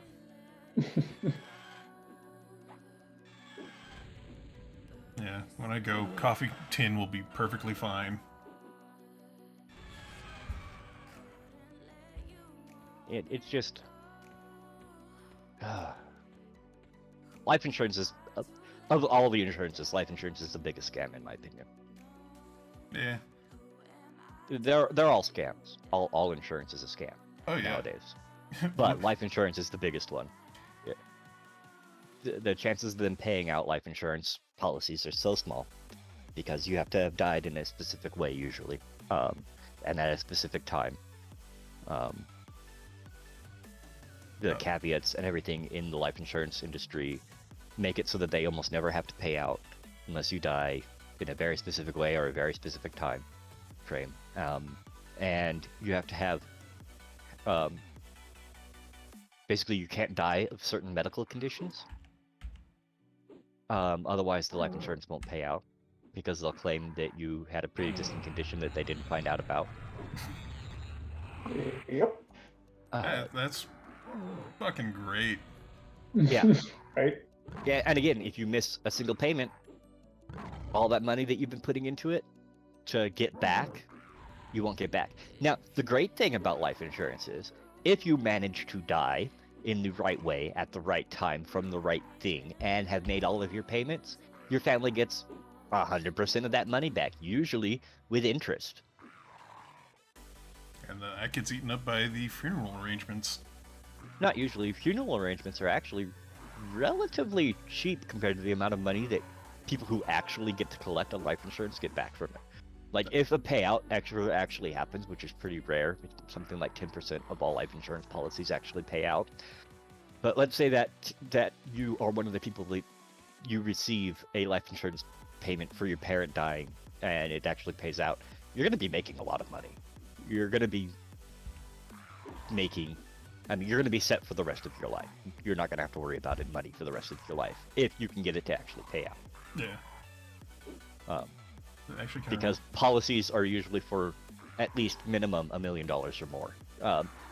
Mid-range policies are like $10 million. Actually reminds me of something that my father told me, or actually he didn't tell me directly, he told one of our patients when he was having issues with, insurance and everything. It was like, oh, you guys must be making a lot of money from insurance. And it was like, nah, we're not doing this for the money. If we were doing this for money, we would be selling you insurance. Yeah. Insurance companies make a ton of money. Insurance brokerages make a ton of money. Because I worked for one for a while doing like phone calls for them. I ended up stopping it because I felt like I was doing a scam. Yeah. Right. But, and the thing is, the companies try to make it, even for their employees, try to make it seem like life insurance is the best thing ever. But you can tell that they don't really, like, maybe they believe it. Maybe the people who own the company and run the company actually believe that life insurance is an amazing thing. And maybe they even started out that way, but it just feels so scummy. Once you realize how little these, or how often these life insurance policies actually pay out, like, not little less than little amounts of money, but how infrequently they actually end up paying out. See, what we should do, we should start our own insurance company that we sell to insurance companies, and it's called the Anti-Wood Chipper Fund. But, just like, insurance in general disgusts me, and I think it is one of the greatest evil in the world. It is. I mean, money in general is pretty freaking evil, but I can't see any way of doing life without money. Yeah, barter systems don't really work that well. Yeah, no. Money's important for a functioning society. You need it. But the ways people get money can be pretty damn scummy. It's just greed.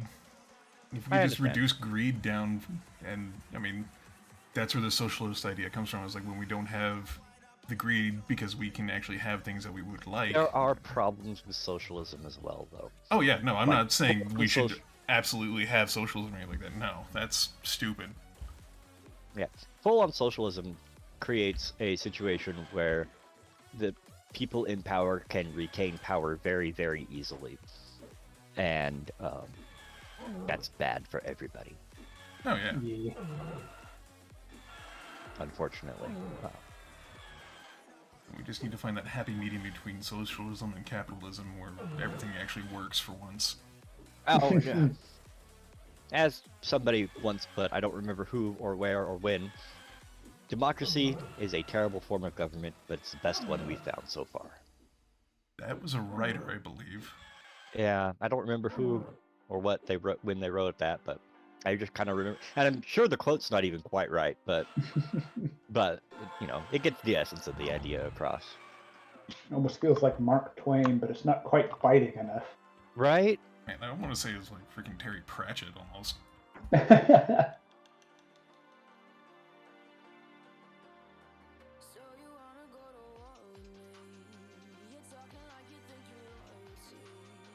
Oh, we need something happier to talk about. God damn it! Yeah. I'm tired. Like this is supposed to be chill. Churchill. I'm just depressed. It was Churchill. Okay. Chill. All right, no, that makes sense. I like. I'm eating Sour Patch Kids because Halloween's coming up and I have no Churchill. self-control. Democracy is the worst form of government, except for all others. Yeah. Yeah. Yeah, I'll buy that. You know Yeah. what? Fuck it. Churchill really That's something I did. could get drunk to and fight about at a bar. Yeah. I mean, he's not wrong. No, he's not wrong. And like Churchill gave zero fucks about anything. Mm-hmm. Right. Like, I was going on Imager the other day and kept seeing a bunch of these propaganda cartoons of Roosevelt. They're freaking great. Squeezing out the money from all these trust funds and everything, and Right. Yeah, so apparently, he said it in the House of Commons on the 11th of November in 1947, but he was also apparently, when he said it, quoting somebody else. But from Churchill himself, he said, "Many forms of government have been tried, and will be tried in this world of sin and woe. No one pretends that democracy is perfect or all-wise. It indeed has been said that democracy is the worst form of government, except for all the other forms that have been tried from time to time."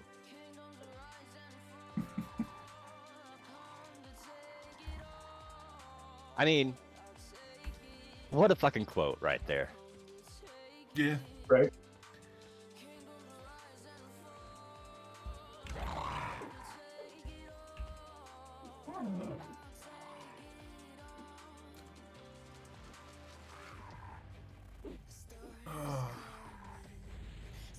Oh. Do either of you guys have Netflix? There is a really good sci-fi show I'd like to promote to you. Oh. I don't have Netflix. I don't have Hulu either. I don't Oh. really watch TV shows anymore. Eh? I steal it, and by steal it, I mean both my uncle, for some reason, and my parents decided I needed access to their Netflix. Hey, So- there you go. Yeah. Score. I mean, yeah, anyway, go on. The show is called Exceptions, and it is a story about a crew being sent to terraform a planet, and instead of sending a living crew there, they have a specialized system that 3D prints people. And I don't want to give too much away of the plot, but things go wrong and it gets weird. Okay. It does not look like something I would enjoy. Oh, the art style is wild. I will give it that. It took me a minute to get used to it. It's very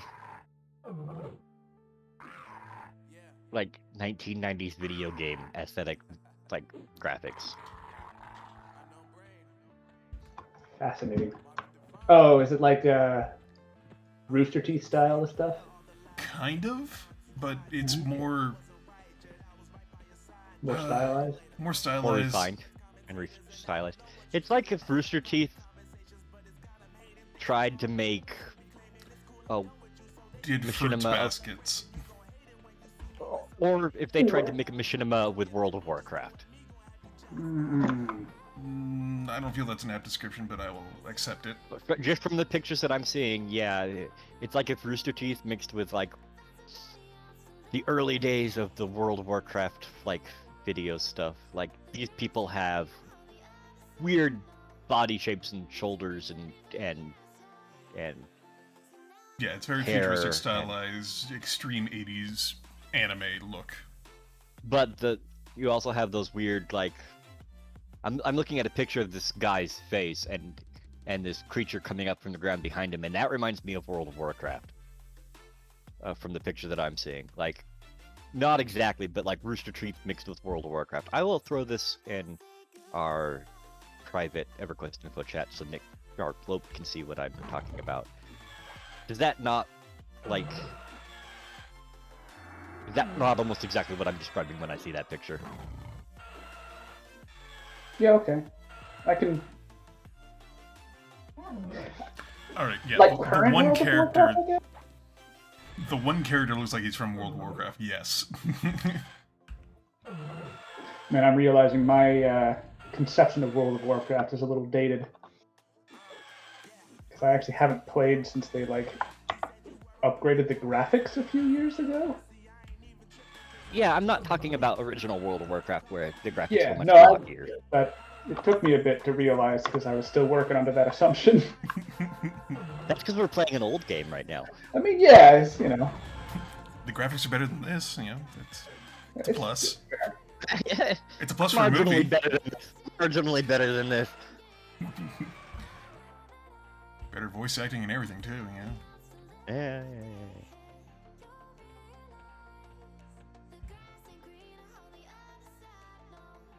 I'm just happy I can finally dual wield. I don't know. I mean, I've been doing it for a while. I mean, what took you forever? I had to figure out how to punch with two hands, bro. That's harder than swinging two hands. You gotta hold your hands in a specific way. You got that little sharp bit. You poke them with it. You gotta poke them real hard with it. No, that's not how it works. I think you're lying. Punching is different. Okay, it's harder. So much harder to punch things than it is to wield weapons.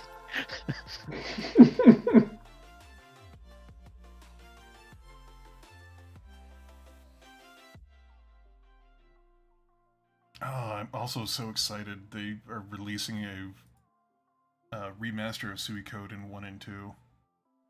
Oh, that's right. They're such good games if you haven't played them. I think I've played them, but it's been so long. Yeah, I think... Man, were they both on the PlayStation 1? Yeah. Yeah, they both were. Well, I don't know if one was. I know two was. I don't know. One had to have been, right? Yeah, 1 had to have been, and 2 definitely was, I feel. I know two was on the PlayStation. Yeah, so definitely 1 had to be as well. Yeah. That's such good games. So long.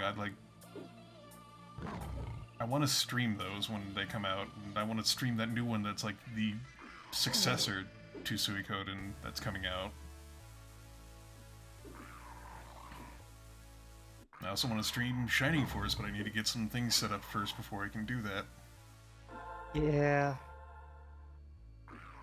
Shining Force was great, and I think it still holds up as being an amazing game, even now. I will say that Shining Force was a very difficult game. I don't think you remember how hard it was. No, I remember how hard it was, and I also remembered that I figured out a way that I could actually grind and get some levels for my guys without having to kick myself in the teeth. Fair enough. I think you're gonna find it more difficult now. Well, it's like freaking Dark Alliance. That game surprised me with how difficult it was, because I do not remember it being that difficult. Yeah. I don't remember being one shot from level 1. I think Suikoden's gonna kick you in the teeth too when you not Suikoden. Shining Force is gonna kick you in the teeth too when you try it again. Yeah, we'll see. I tried setting up a streaming setup to do that, but I need to get some stuff to make it less awkward to look at. Yeah.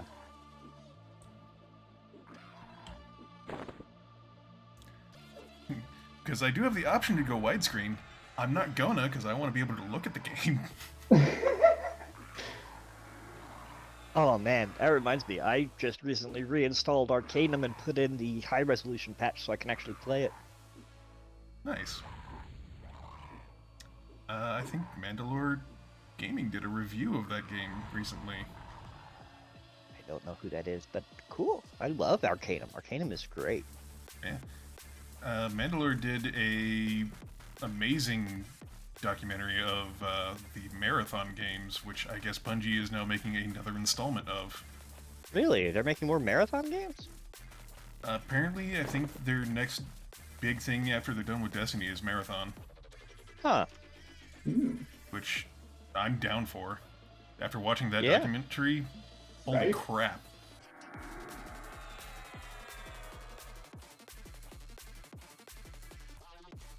The marathon games were interesting. I'll give them that. But he goes into the lore, he talks about all the different things and speculates a few things. He also links them to a game that came before Marathon and then links them to every single piece of property that Bungie's ever made. Yeah. It seems legit. That seems like a Bungie thing to do. Yeah. But this is like spanning Decades. Yeah. 40 Again, years sounds now? like a Bungie thing. Yeah, dude. They don't fuck around. No. That is what I have learned playing as much Destiny as I have. It's kind of intense to be like, what the fuck, y'all? Oh, speaking of Destiny, I tried the First Descendants game. Yeah. I strongly do not recommend that game. Okay. Like, take Destiny, but remove everything that you can do moving through it. No sliding, no crouching, no vaulting, a very lackluster double jump, and the gunplay is eh. And the only cool thing No. you get in that game is a grapple hook that is very specific to its use. Hey guys, can we go back down to where the mushroom is and sit for a second? I need to go use the restroom. Okay.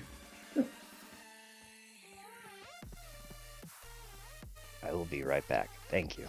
Yeah.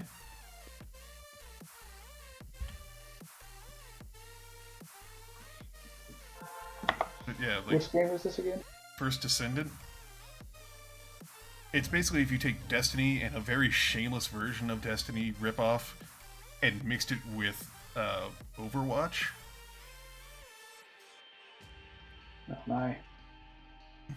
Overwatch, kind of Warframey sort of thing. Mm. Like, looking at it, I had some promise to it, but playing it and seeing the systems inside of it, nah. Like, half the reason I play Destiny is because of the fucking movement mechanics. Like I was saying, it's the closest thing I've gotten to, like, old school tribes feeling.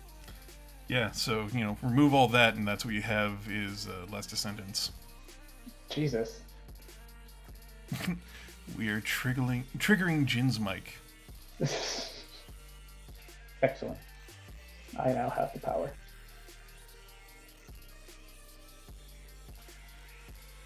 But yeah, like, playing one of the starting characters is literally just a Titan and using, I believe, a actual Titan armor set. And has Titan abilities. Like, the wall is exactly the same, just a different texture. The map is exactly the same as Destiny's. The hub world is sprawled out garbage like Destiny. The icons are all Destiny. It's astounding. Huh.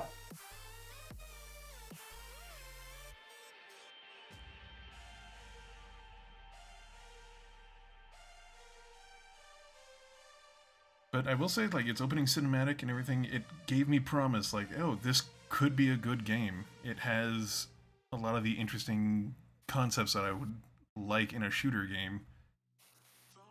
Right? Like, the first thing you fight is a colossal-sized beast thing that's trying to shoot you with its mega cannon. I mean, I'm down for that. Yeah. But then playing through it, I run into the same issue I had with Destiny, whereas the guns I want to use don't have enough ammo for them. And the only gun I can use is the auto rifle.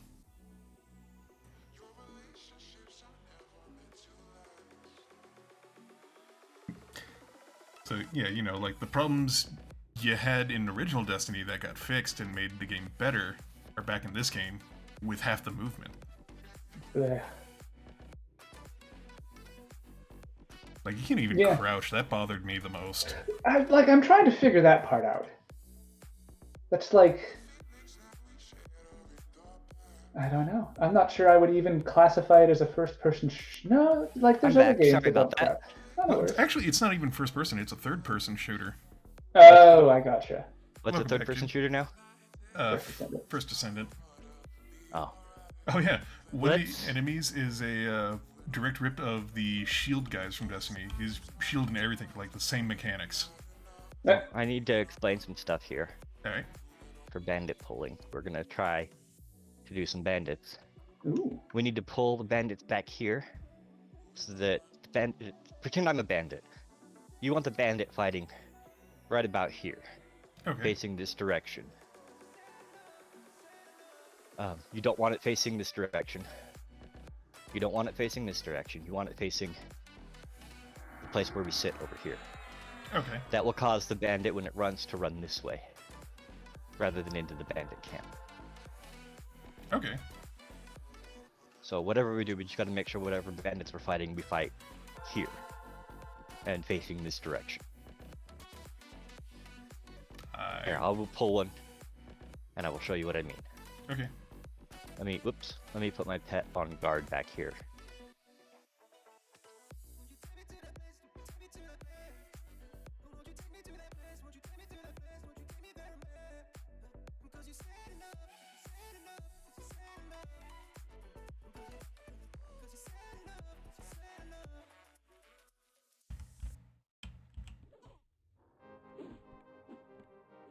See how it's facing the wrong way with my pet right now? I Yep. need to move my pet.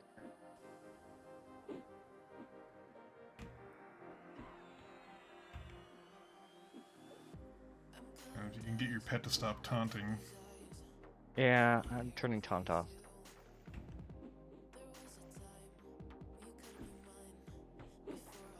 I'm spamming stop and back.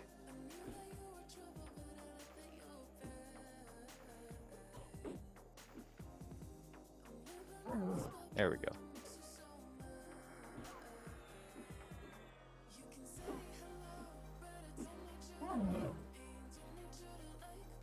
And if anyone, do any of us have snares of any sort? I got root. All right. So yeah. I want to. Yeah, it's rooted now. Oh god. What's wrong? I bounced off of your body and was facing the lake. Oh, that's fine. You can face whatever direction you want. No, I made it face the lake because I bounced off Oh. of you.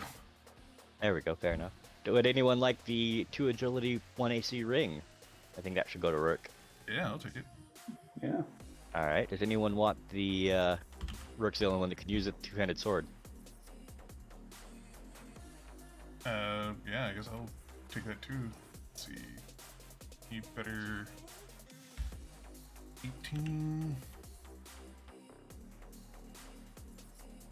You have it selected Not as better. your never list. You have both of those selected as your never list, so I can't give them to you. Yeah. There you go.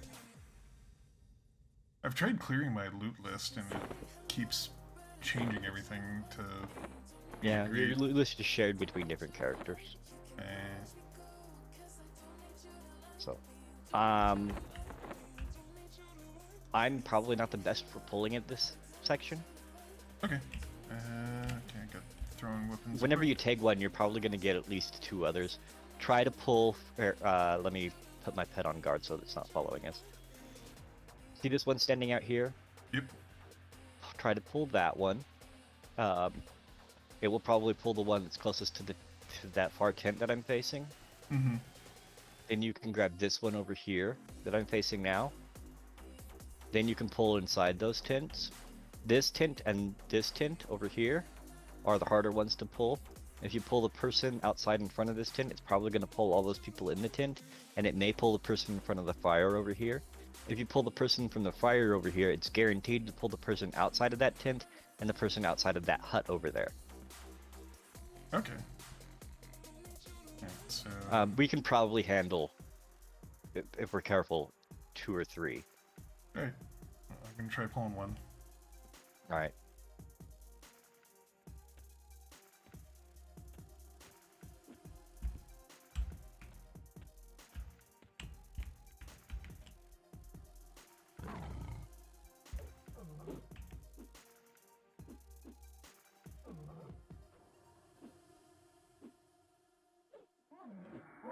Once we get up to around 20, we can just move in and pull things into the center in between all of the camps and we'll be fine.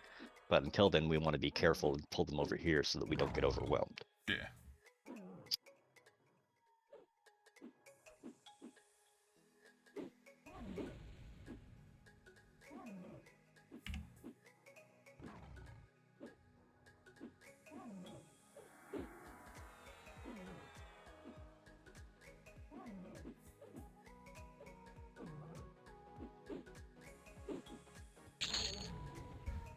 Hey!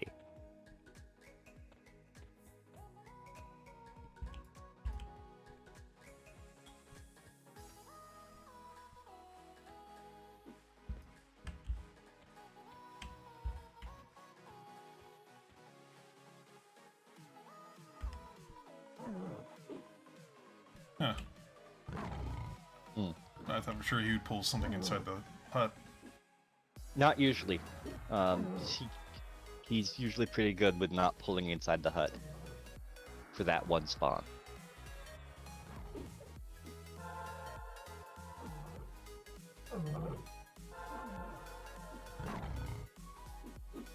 And it's because the spawns in that hut are towards the back of that hut. There's nothing really towards the front in that one specific hut. Oh, that's The other good. huts have people near the front. So all the other huts will usually pull with the person in the front of the hut. But not always.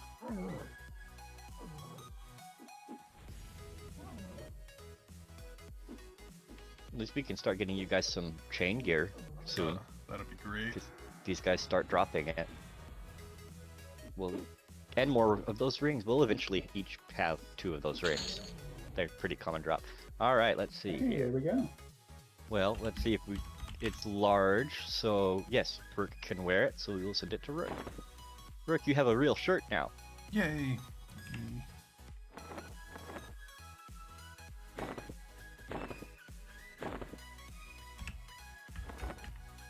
Yay!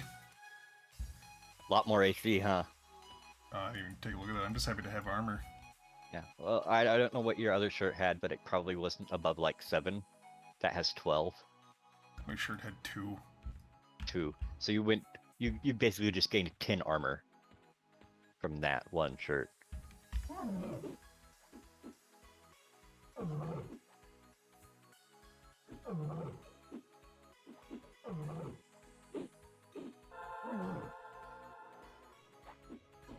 You are likely to pull whenever you heal, so root anything that runs at you, and then move away from it, or lope. Gotcha. You have 2 of them on you now, lope. Now you have 3 of them on you. Yeah. Now you are dead. They can stun. Yes, they can. I am sorry. Oh, no worries. Don't worry, I will join you soon. I'm trying to heal you.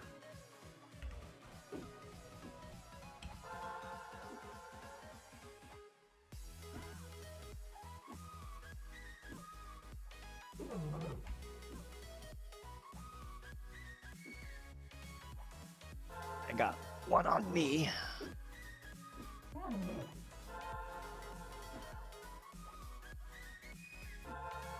About time Lope died instead of one of us 2. Well,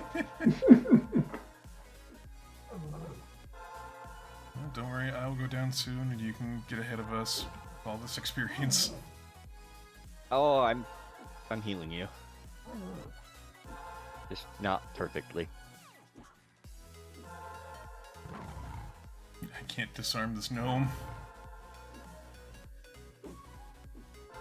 My warrior's about to die.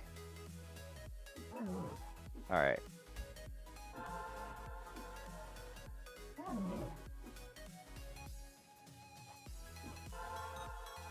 How close is yours to being dead? It's at 9%, 7.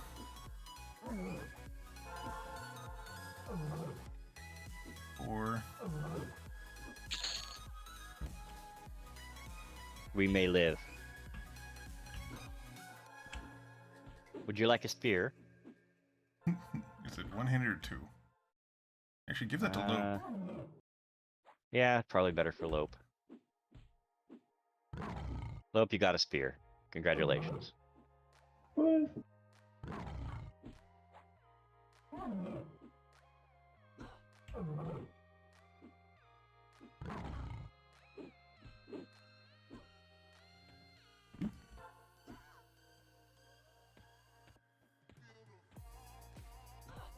Healing, stopping, smashing time now.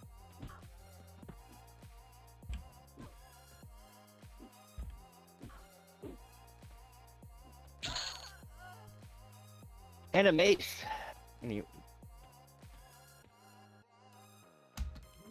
Does anyone want the mace? You use it? Nope. I mean, I think technically I I can use can, the but my mace. weapons are better, so why would I want to? It's not. Let me take my other weapon before I make any decisions on that. Nope, not better than my weapons. Alright, we're just gonna let it rot then. We're gonna origin back to Lope. And then I will show you how to get here from the plane of knowledge, so we don't have to run all the way through the podule caverns.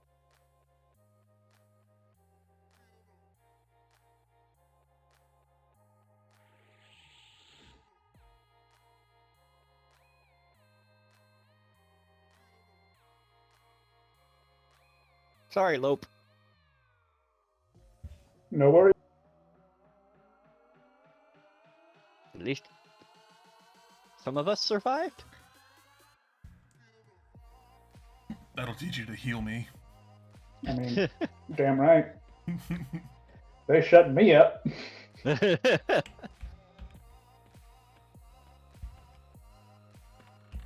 sell some stuff too now.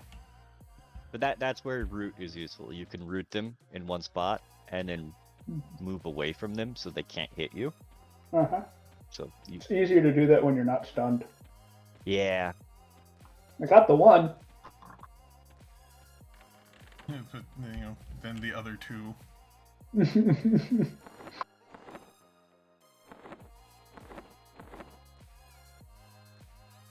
See, yeah, I had 4 AC on my shirt.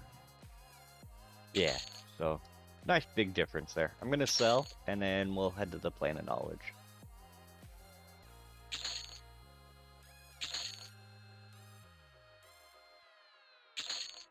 No, I want to sell to you. I don't want to talk to you. Why not? 'Cause she's not that interesting.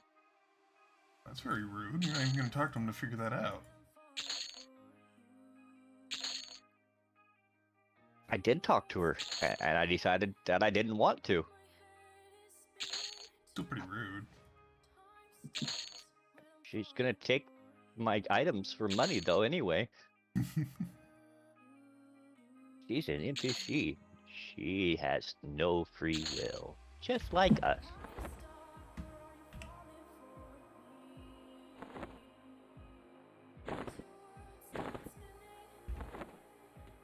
I always liked that idea for a character, as one that saw through the veil and saw what his life actually was. Yeah. Exploring that idea was like, would he become nihilist or would he just be insane?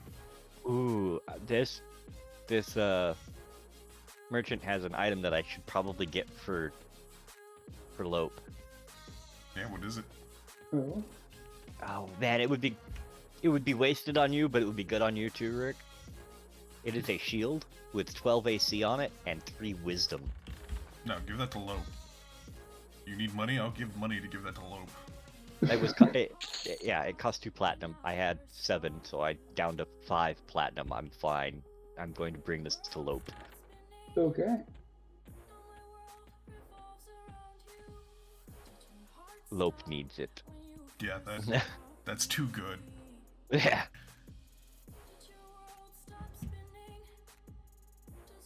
Well, it wasn't quite 2 platinum. It was 1 platinum, 6 gold, 5 silver, 7 copper, but close enough. Yeah, I'll still trade you a gold or a platinum.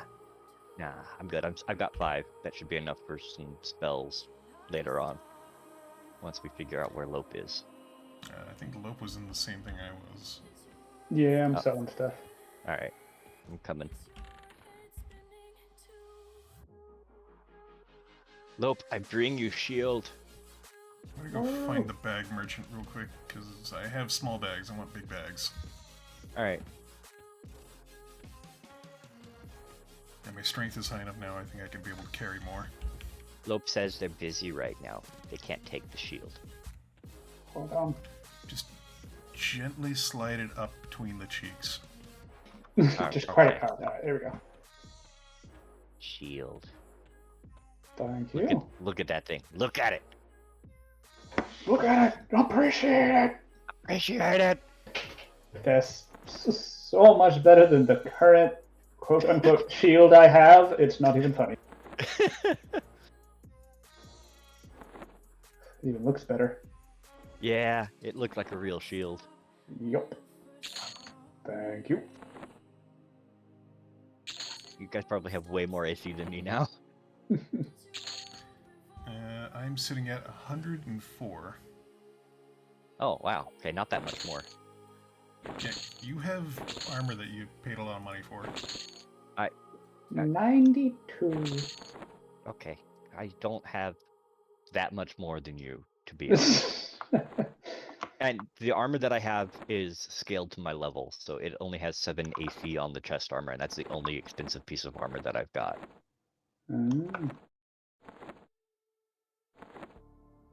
But I do have 102 AC. I don't actually need anything here.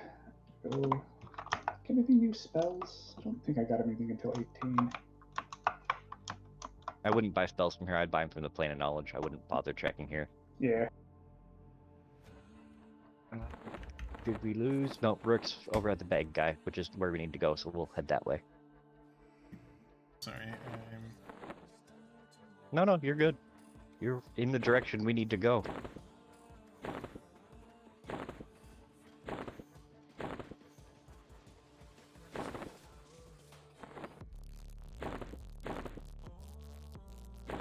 That would have gone better if I had picked 1 more level higher and had light healing instead of minor healing, but I think it's proved that we are capable of doing that camp.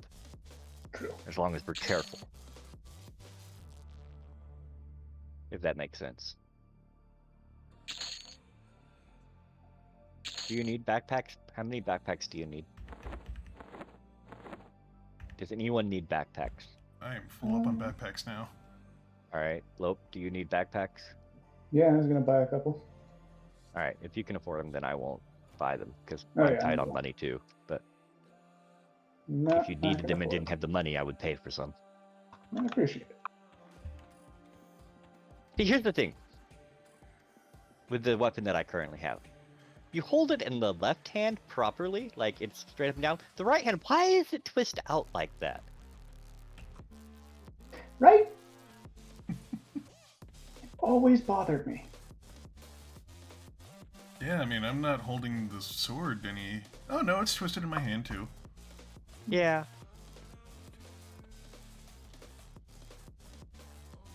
Just poor attachment points and made the swords and axes and everything look good, but it looks terrible on fist weapons. Yeah. At least this specific fist weapon. Other fist weapons look fine. Some of them. Some of them don't. But like the glowy fist orb things look fine with it. It's just the claw weapons. When you're moving forward, twist out at a weird angle. When you're standing still, it's fine. I think glowy fist weapons are actually just attached to a different attachment point than your weapon would be. Yeah, I don't know.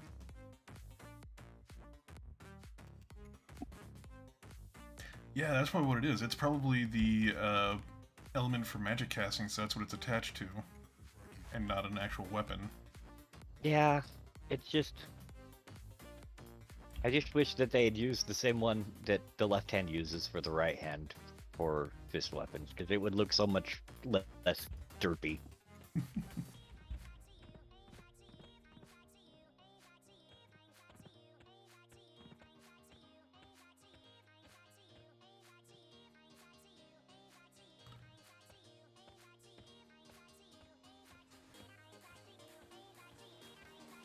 Why are you guys so slow? Because Lope didn't cast Sal on me Or myself. or himself. I forgot I had cast it on you. I thought it had worn out by now. I still got 16 minutes on it. Yeah, Dang. but he also went in the wrong direction because he wasn't following us because he's too fast. So I mean, that's hilarious. Still here before you. I'm waiting for Lope. No, I'm good. I see it. Nah. All right. I just figured I should cast it on myself. I need more speed. But not as much speed as my bard had. No. I don't want that much speed. Oh man, so Lope, Disappear. we were playing Final Fantasy 11 the other day, and he did the disappearing act again on me. But that was leg, not me that time. That was lag, yeah, but walking through a field, he stops, I stop next to him, and as I'm about to say something, just disappears. And I go, okay, I've lost you. He was like, oh, okay, let me stop where I am so you can catch up.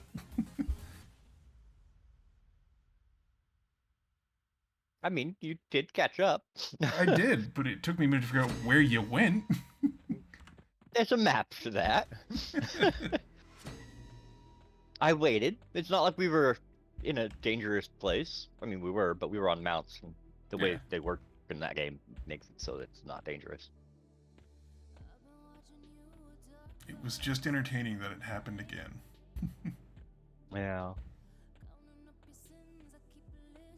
Where the hell are we right now? This is the Nexus. Ah, This is the land between lands. We're going to from the Nexus to Shadowhaven. Another land between lands. And Shadowhaven leads us back to Plodule Caverns. The land under lands. technically above the land. While under land. Yeah, it is overlands and underlands at the same time. That is true. That is accurate to a degree, I guess. If you look up, we are technically under the lands. Or would it be under the outer lands? Mm, I mean, technically we're overland all the time because we're on the moon. that's, Are we? yes. We're not on the moon right now. Isn't this? Yeah, this is on the moon. Yeah. So it is. So we are on the outer lands. To under the outer lands. We're under the overlands. There we go. Which is actually, if you think about it, higher above the lands. It's too high. Too high. The deeper we go, the higher we go. Man, this bridge. This Sucks. beautiful, beautiful bridge. Doesn't it look like you could fall through? Like, I mean, Oh yeah. look where I'm standing right now. Oh yeah. I'm pretty sure the first time I ran across this bridge in a different playthrough, I was jumping through all this. Yeah, I did You're too. going, ah, ah, ah. Man, after fucking running through Palladio Caverns alone, getting here, I was like, huh, oh, but is it a trick? Will I It could be a fall trick. through? Will I fall? And in this game, you never know. 'Cause there Right. are stuff like that where you just... Yeah, like the freaking lava tunnels that were awful. Have I ever taken you to the ice caverns and slid around on the ice? Yes, me once. I feel like, yeah. Oh, okay. I hated it. Just to be blunt about that one. Yeah. We should do that again. I have to right-click the enemy's corpse to get the spear. It's fine. It'll be there. We only killed a couple things in that spot. So we killing this thing? Yeah, might as well. It's experience. You can't hurt me, Toadstool. I have metal now! Yeah, well, it didn't save you against people with the spear. They also had metal. It just Yeah, cancels that's each fair. other out. That's fair, yeah. I don't have metal, even though it looks like metal. Beast... Whatever. Beast Lords. Okay. Wait, stick as close as you can to as high as you can on this wall. Otherwise we will pull the people in the huts.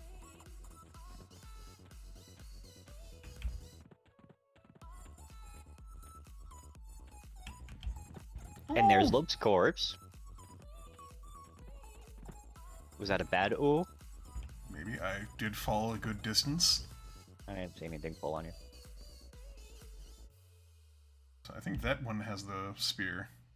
I get it. Thank you. And then we just stand here and... Now we get to full mana before I pull. Oh, that's a good spear. Hell yeah. I look like I'm actually competent now. And yet there's Jen Looks can just be deceiving. teabagging your corpse. I mean, it's a Why- well-worn ritual in gaming. I mean, I'm You also don't curious. Do it to your why- own team. Oh yeah, you do.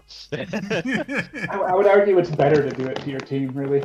Yeah, it's best if you do it to your own team. That's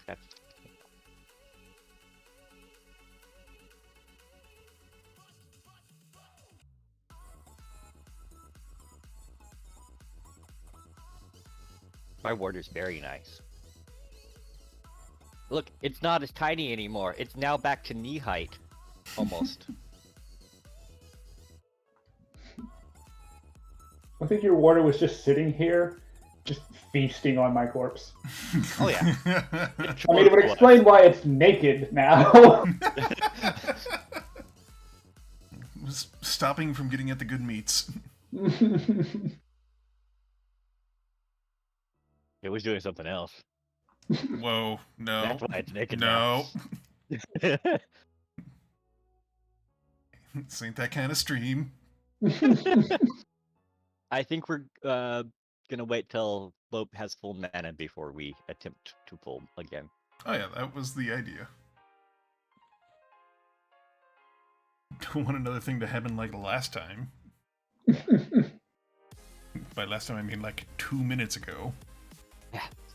The before times. The before times. In the long, long Back ago. in my day, Lope didn't live very long.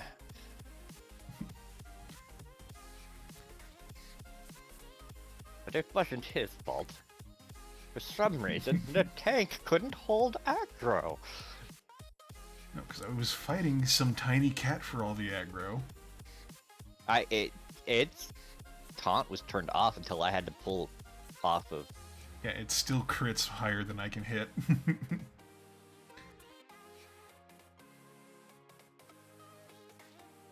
I'm pretty sure one lightning strike takes it off of me regardless of if I had taunt up or not. You don't listen to them. Order your fight. We appreciate how much damage you do. Continue your bloody crusade. Yeah, I wonder what would be the psychological horror of just sitting next to your corpse like this. I'm sure it's fine. I use the hide corpse command. I can't see it anymore. Ha! I'm just sitting there, you know, looking at my dead friend, and then my friend who's still alive sitting next to their dead self. I'm okay with this. This is fine. I like to think I'd set up like a ventriloquist show. You Try to cut your really own make head you feel to better get about in it. there.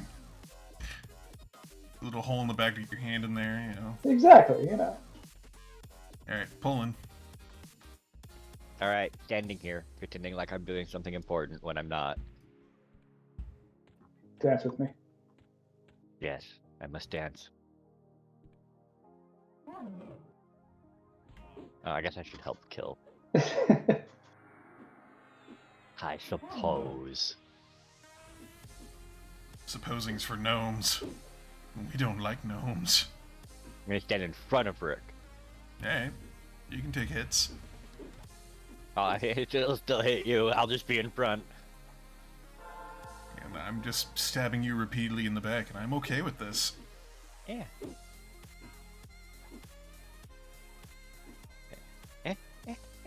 I forgot how Root. Good, you're good, you're good. See? It's just like how you killed yourself all over again. You're not using root. Gotta use root. Do you see this here? This is a sign of failure. This is to remind you to root. This is what happens when you use root.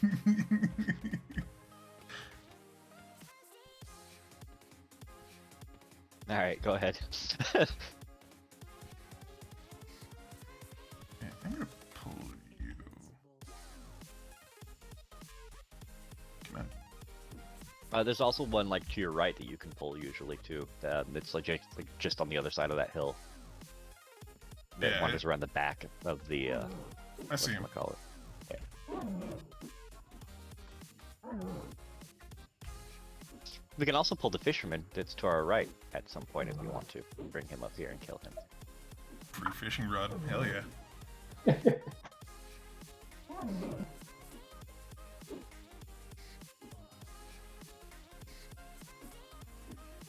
Hey, maybe this guy will drop some more chain, but he won't probably have chain that you can wear. Well, there's a chance. But, I mean, he's small. You need large.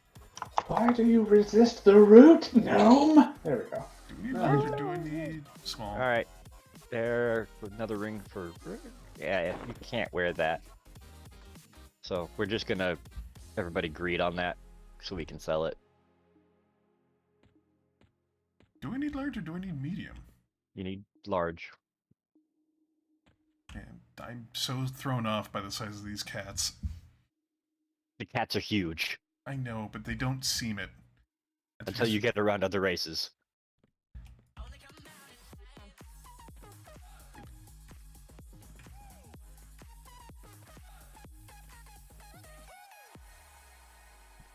To be fair, like my chest piece that I'm wearing is large, but can be worn by all races. Like if you... I don't... Yeah.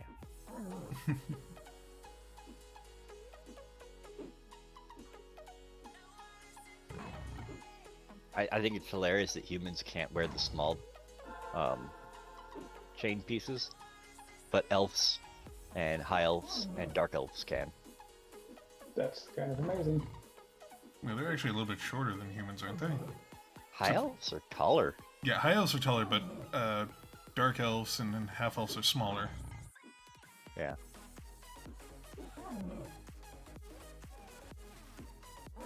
I just think it's weird that we are not human-sized and we're ogre-sized.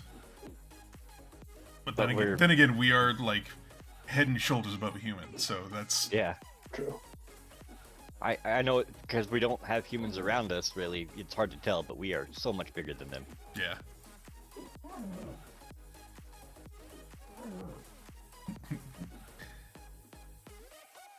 Guess I should have my pet attack. That might help. Okay, gotta wait for mana and health. Small. So just greed, cause small.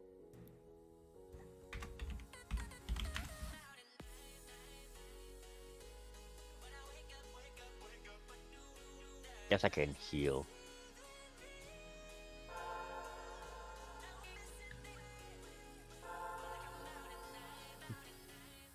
What's wrong? Right? Can't do it without a healer?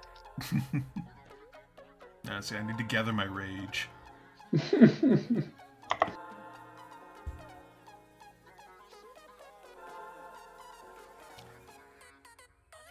Weirdly, we're almost perfectly spaced apart from each other. This kind of looks like a Beatles album.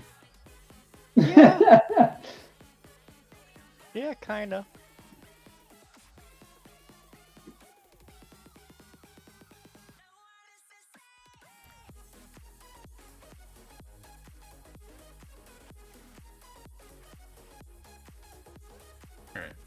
Now I need to use the restroom, and I'm gonna take a quick minute here.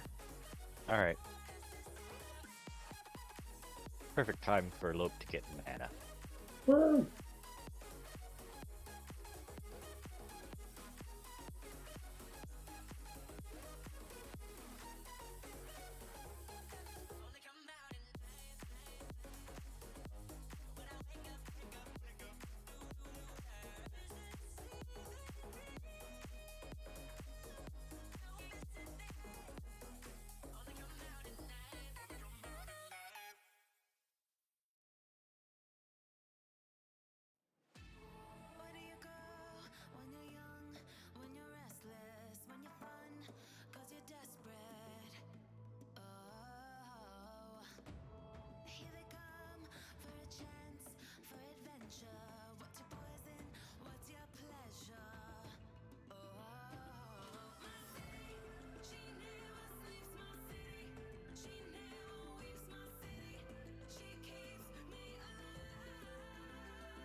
Alright, I'm back. Welcome back. Thank you. We were completely dead silent the whole time. Yeah, Thank I you for didn't adding to the mean for that content. to happen. Yeah. You're welcome. You great friends that I invited to help me do this. Yeah, you're welcome.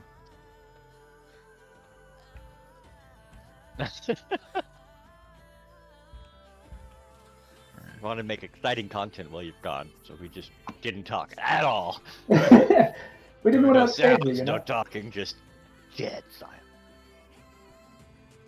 Because that's what we knew you would have wanted. Yeah, no, so we get into a heated argument about the healthcare system and yelling at each other, and now dead silence. Good. Good.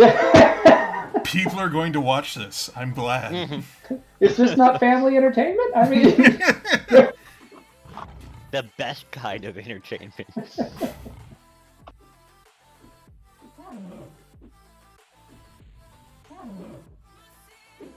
I don't know what y'all's like Thanksgivings were like, but I mean, Now, listen, Thanksgiving comes around, I stay in the garage with my father and try to look like we're working on a car to avoid everyone else. oh dude, yeah, I get Yeah, it. that's exactly what me and Lope were doing. Well, you were gone. Got it. I'm the only one making this a friendship trio. There you go. Some gloves you can wear. Damn it.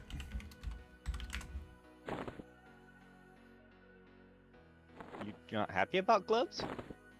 No, I've tried to set up so that the loot thing always pops up so I can see it and roll and everything, but a lot of these items already have... On your loot list from other characters. Yeah, which I've thought I deleted it all so I could just do it without having to... Yeah, no, you didn't though. I deleted the presets. Yeah, you think you did, but you didn't. It said it deleted. There's no presets in the thing when I look at the filter, so I assumed. Yeah, but it's not that way. I know. It lied to me. Mm-hmm.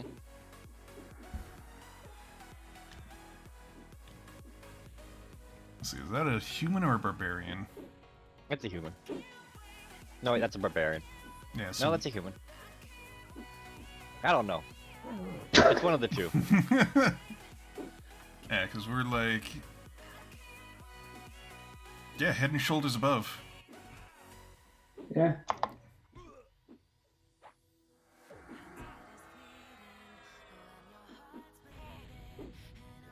Yeah, fuck you, buddy. Run now. He ran so hard.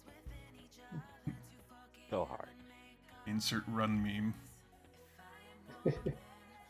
Alright, so if I attack you, you're gonna pull everything in that hut. How are we doing on mana? We're okay on mana. Alright. My warder, it needs some help, though. I'm gonna heal my warder, which means less mana. Alright, I am going to pull. Alright. I'm sorry in advance. That's fine. If it looks like too much, we can run. Or let Lope die again.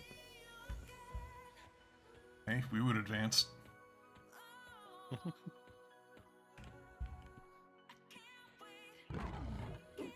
Oh wow, I didn't pull anything. Congratulations. I know what I'm doing! Guys, look at me! No, you don't. You just got lucky. Now you know what you're doing. I've taught you well so far, I think. You didn't teach me shit! Yeah, I did. I told you exactly where to pull what from and how to do it. I told you about aggro radiuses and... I didn't hear anything, I was just mad. Fair.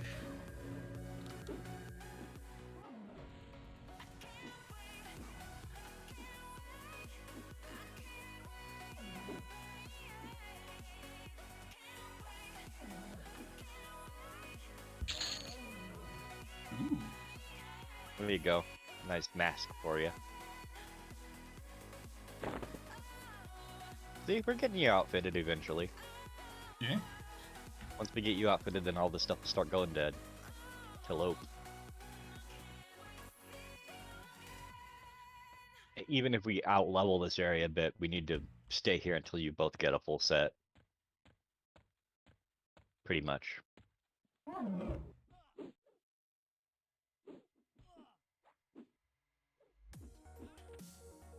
But they drop weapons and armor pretty regularly, so it shouldn't be too bad to get a set. Yeah. This guy looks like he's wearing plate. He's not. That's just the way gnomes are. They're so small that little chain links look like plate.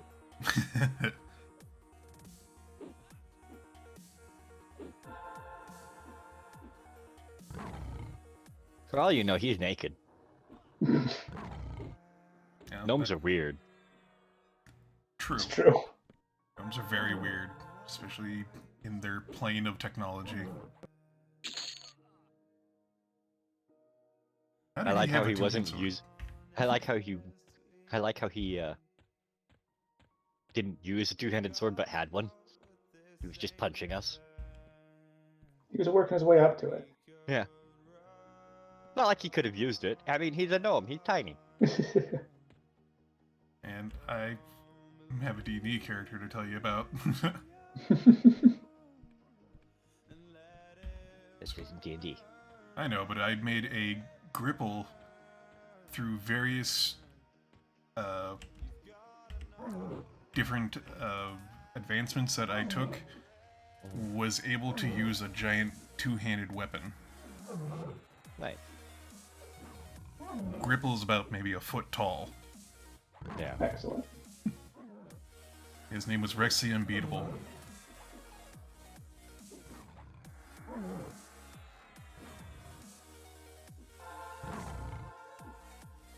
I feel like if you showed up as a gnome with a sword that's twice the size of you and that was your moniker, I would be inclined to believe it at that point. Yeah.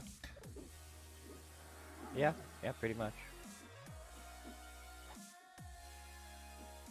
And then I also had a dwarf ranger, who I specialized in throwing things. And with the various things that a dwarf has, of like never being encumbered, no matter what he was carrying, he had a load of two-handed weapons he would throw.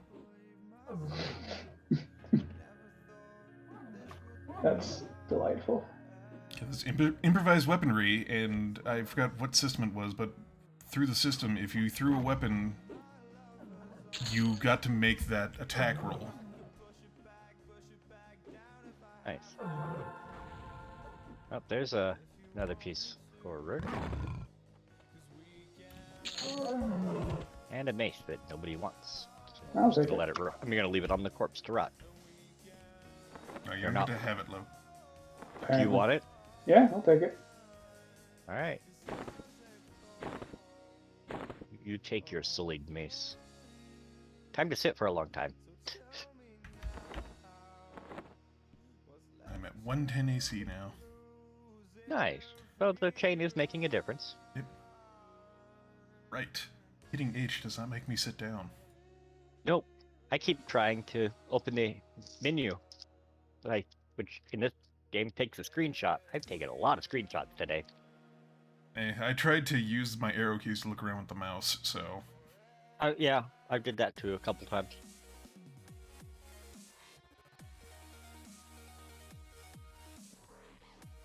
Nope. There we go. Nope, not quite. Keep that spacing. Perfect.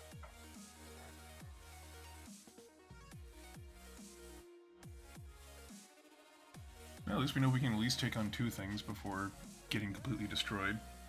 Yeah. And that was a yellow and a blue. And what happened was you stayed on the blue, and when the yellow came, I had my pet start taunting the yellow, and I started hitting the yellow. Yep, and you guys severely out DPS'd me. Yeah. I'm a DPS, I'm supposed to. But that let us take it on without spreading out the healing a little bit, so that it was a bit easier on low.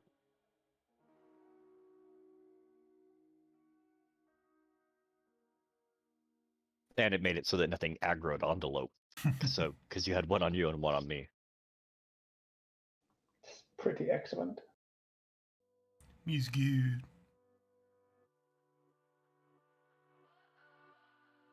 And I don't know about you guys, but I'm gonna level with the next kill.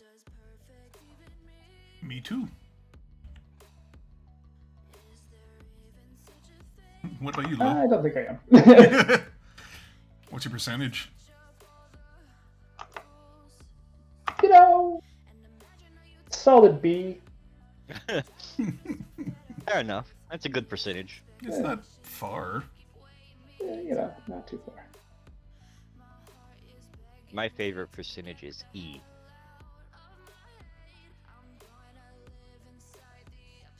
I hate you. It took me a minute and I hate you.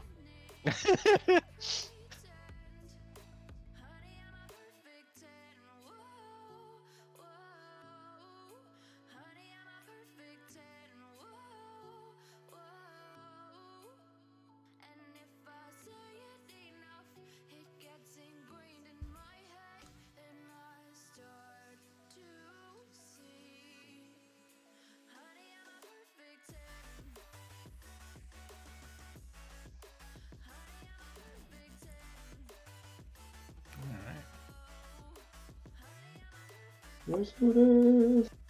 Let's do it! I'm pretending to be ready. Yay! Yay! I'm a part of this! Me! I had nobody else. Yeah, he's mad! Better run away. Aha, it was a trap the whole time. Say hello to my friends! Haha, you have none! Except for all those. We're not gonna talk about them. Don't yell. Just come over here and quietly die. I have to think he's just yelling help the whole time, and everyone's like, fuck that guy. I mean, they're bandits, so Exactly. you know. We pulled the dude that like always finishes the coffee pot but never starts a new pot. Oh yeah, no, he has to die. Yeah, regardless of how much coffee was in the pot before. If he gets there early, he's always like, "Oh, score!" and like takes the whole thing and then just leaves. God, Yeah, right. I'm glad we're doing the this world a service. monster.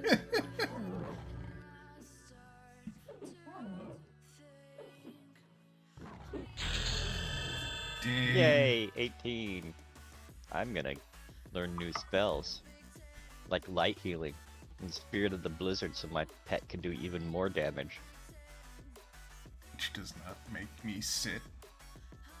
Nope, it does not. To be fair, I don't use H to sit in Final Fantasy XI. I use the, I don't know what it's actually called, but the little star above the 9 on the numpad.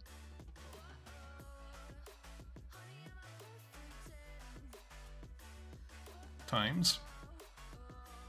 I mean, yeah, you can use it for that, but the star itself has a name. Oh, yeah. Asterix. Asterix, yeah.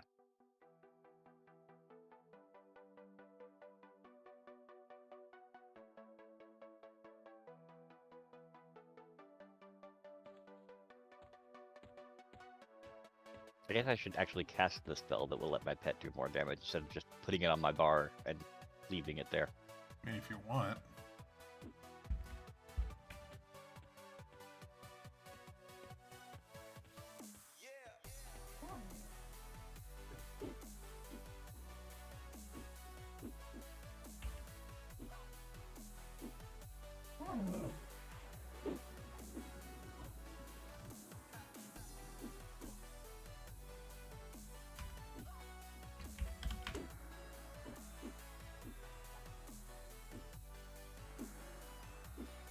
Ouch, it backstabbed my warder for 110 damage.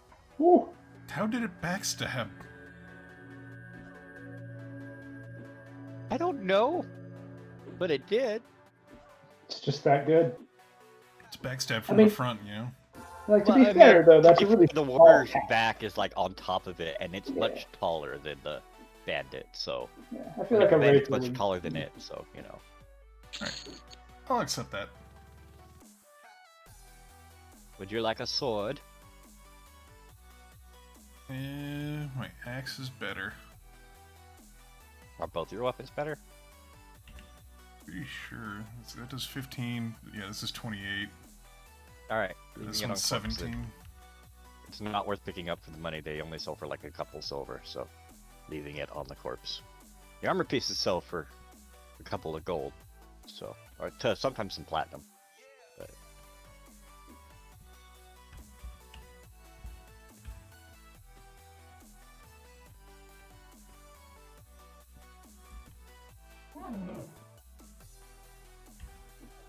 let you get a bit of aggro before I run in, since I'm low on health and mana. Send my pet in.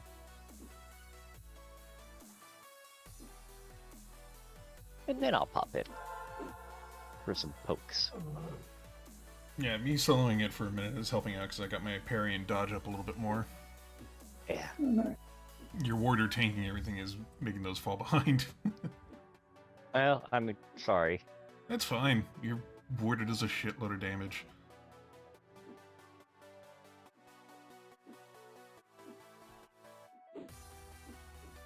And my taunt just refuses to level up.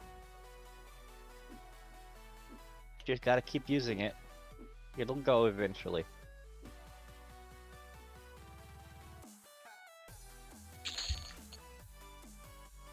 Alright.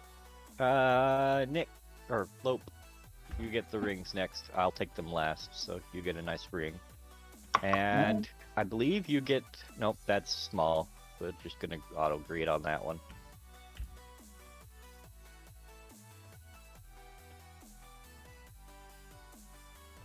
Otherwise, that would have been yours, because I believe Rourke already has one. Me? Yeah. Nice. Wait till you have full mana before I pull anything, because it's probably going to be a double. Yeah. Good. At least we're to the idea. point where we can start doing this. I'm pretty happy we've gotten this far already. Right?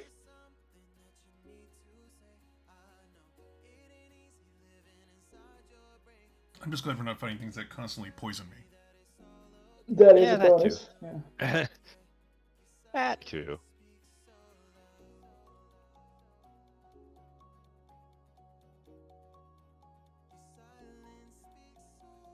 And sometimes they drop a platinum or two, so we're making decent money off of it too. Nice. I love money. Money's a good thing. Yeah. Well, we kind of need it for spells. True. I just punch things to learn better. Yeah, I mean, I do that too. But I also do the spell thing. Got so much going on. You Nick and your learns by weird sitting. Or not book Nick, learning. Lope. Lope learns by sitting. Lots of sitting. I will say, Jen, you are learning. You're like 50% like got it right this time.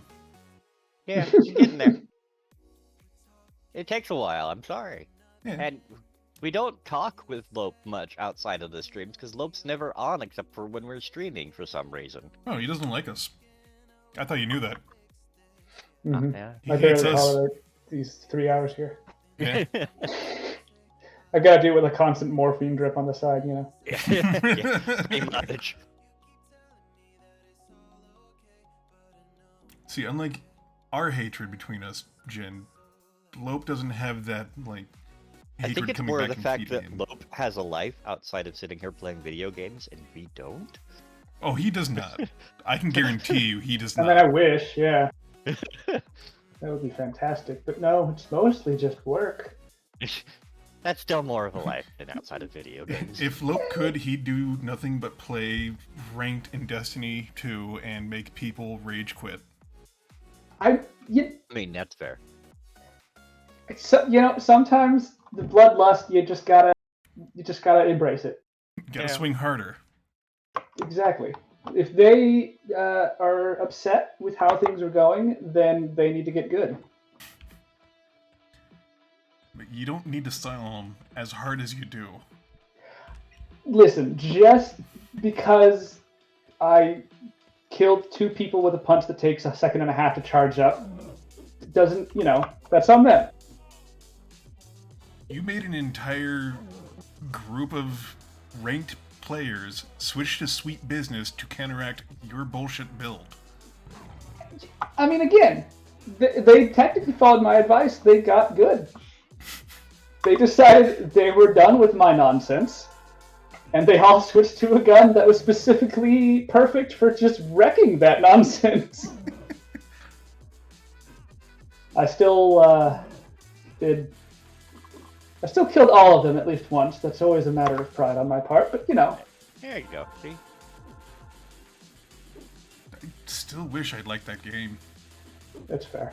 Yeah, I kind of the same. I just unfortunately don't. Yeah. I mean, I do run with a build on my Titan that's super dodgy, and everything I do basically blinds people with flashbang bullshit. Yeah. You sound awful. Yeah, so I basically just like run into the middle of a group of dudes, blind all of them, and then just kind of bounce around like a psychopath, or you know, like a Jack in the Box on cocaine. And That's about right. We're yeah, ready then I for- start charging a punch, and they panic because the ones that know what that sound is try to escape, but they're blind and have no idea where I am. You guys ready for a sketchy pull? Yeah. Yeah.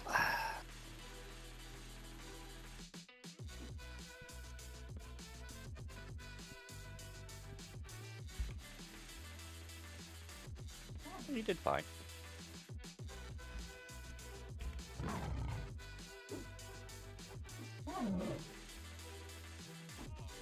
So root the footpad.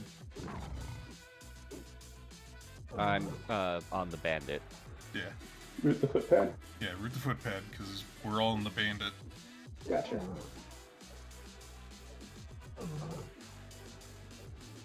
Good lord. My warder does a little bit of damage. Just a skosh. Barely registers. Yeah. Just. I mean, I wish it was better, but.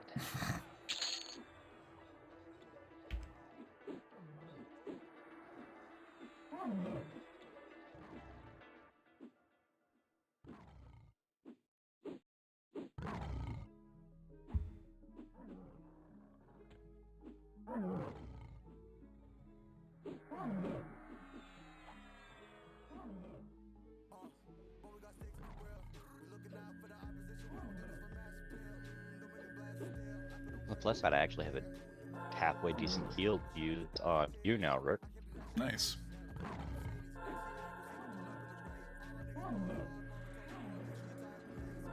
Here's the bad part.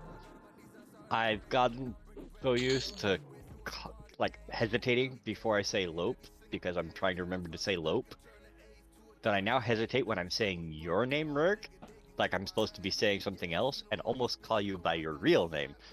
It's alright. I don't mind if people know my real name, and I know Lopez said my real name in this stream already, so it's all shit. Yeah. Yeah.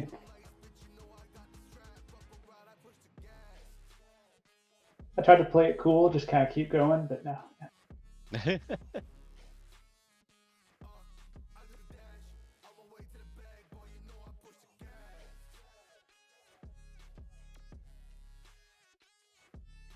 You know, it's just the level of professionalism we bring to this.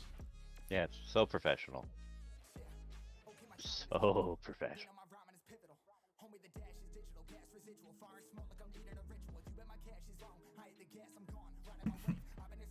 Casual dress is underwear around here. How'd you know what I'm wearing? Your camera's been on. I've been, like, showing it to everyone.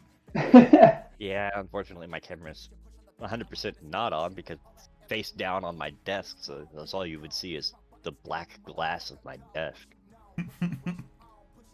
But it's transparent and we see everything underneath it. No, it's not transparent. I've got opaque black glass desktop. Nice. You all fancy. It's heavy though. Oh yeah. My brother had a glass desk for a while. Always scared to use that thing.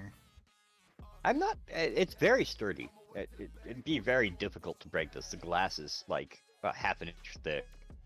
Yeah, but glass, unless it's like very specifically tempered glass, which it probably is, but glass is still very iffy. I don't know. I've never had problems with it, but I used to make stained glass windows, so I'm pretty aware in general of most glass and how strong it is or isn't. I'm just remembering the story of the salesman that was selling specialized glass for skyscrapers. And to show the strength of it, he'd run and tackle the window to show, you know, hey, it's not going to break. Guess how he died? Tackle the window that wasn't tempered properly. Yep, something was wrong with it, or he just decided to give way one day. Yeah. Actually, I believe that's what the story was, is the glass actually didn't break, but it got knocked out of the seating that it was in. That would do it. And the glass didn't break still. Like, he proved that it wasn't going to break, but it got knocked out of the sill, basically, because it wasn't put in properly. And so he and the glass went to the ground. It broke when he hit it, and it hit the ground. Yeah.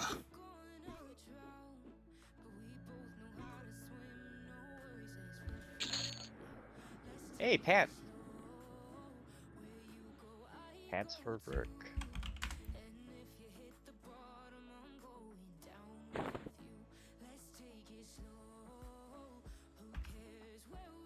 Let's see here.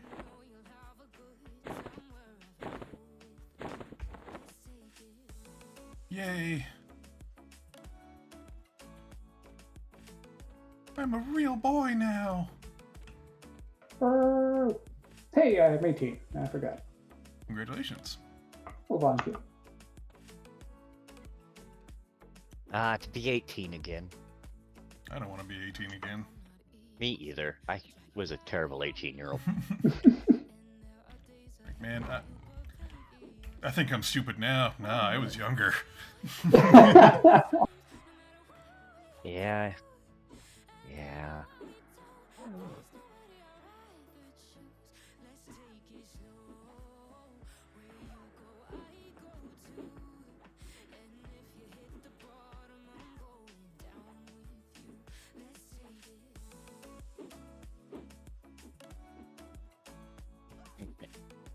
Are you using taunt? I am, but it's... Hey, taunt went up a level. I'll just root it when it gets to 30%. It goes from 40 to 13. Yeah. God damn order. Nuking people left and right. Making me get off my ass and do stuff. Yeah, and you expect me to taunt off that? Would anyone like the rapier? Yeah. Rourke's the only one that could use it. Let's see, 13? Yeah, It's a piece of junk. Leaving it on the corpse. Can we sell it? You can, but they only sell for like they're very heavy, and they only sell for like a few silver. Ah, They're really not worth picking up. The armored pieces sell for a lot, and they're heavy, but they sell for a lot, so they're worth picking up.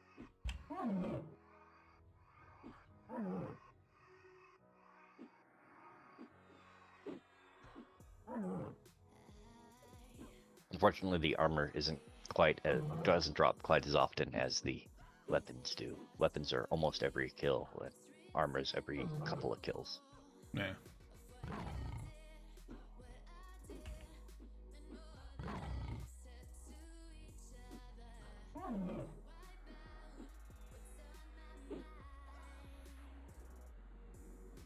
I just want more large creatures to spawn so I can get good armor. There we go. A ring for Lope. Now I get the Whoa. next 2 rings.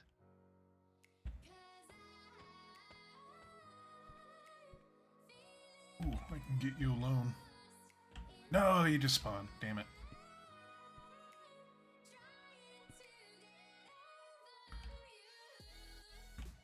Alright, we ready for a double? Yeah. mhm. Tell me which one you're. I can click on you and figure out which one you're on. On the bandit. Yeah.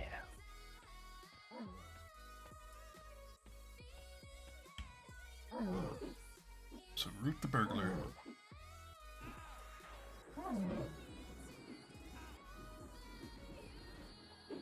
I would say that my warder nuked the hell out of that bandit. Yeah, yeah, he did. Ooh. Well, I guess the root didn't take. It's fine. I'll set my warder to I got the attack root and off. taunt it. Me. That's right, I got the root going. Finally. Oh god, warder's about to die. Alright, I made it live. For a little bit.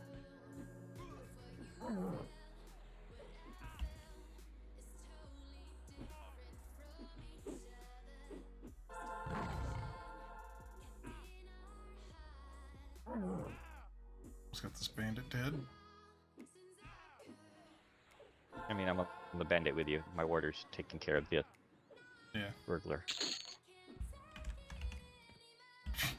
Your warder almost was killed it. Yeah. There we go. That was 2 yellows. That was a rough one. Did it? Yeah. Yeah. And that was the safest pull I armor. could do. armor for Rourke. He... There you go. You guys should have close to a full set now. Yeah, I'm just needing bracers. Boots and a helmet Yeah, and bracers.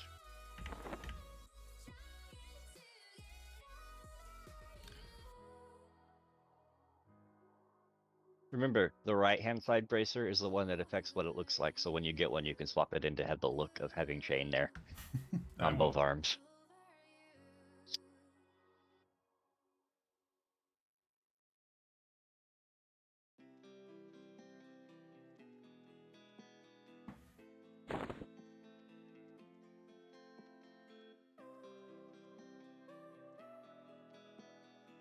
All you people with your helmets turned on.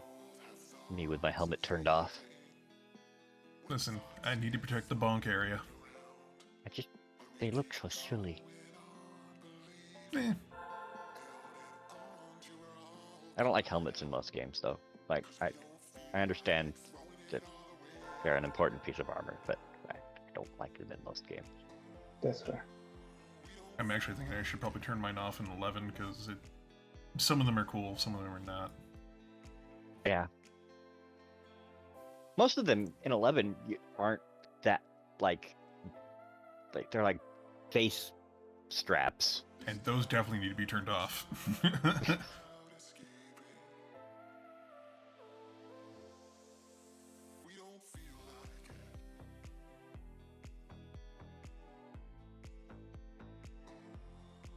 I actually like the, you're playing a Beastmaster, and I actually like their artifact armor's helmet. Oh yeah, I think that looks really cool too. But it's just a face armor I don't like. Yeah.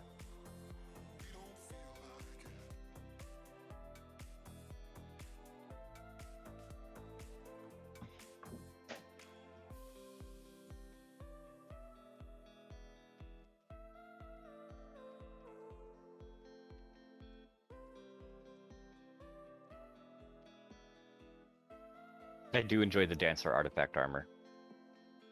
And I will basically make all of my armor look like that once I can wear it.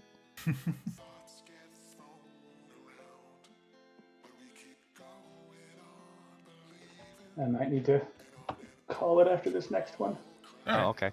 Yeah, I was gonna say Yeah, it we're is getting close to time. our time. Throw the knife. There we go.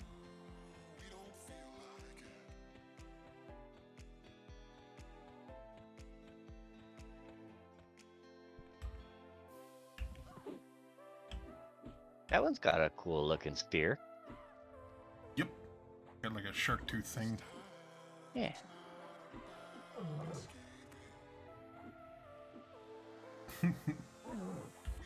It seems Lopez decided, nope, he's changing to a different spear now.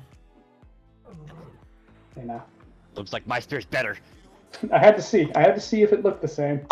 I was To like, be Your "Is spear this is stuff?" better looking. Yeah, that one's better looking than this one.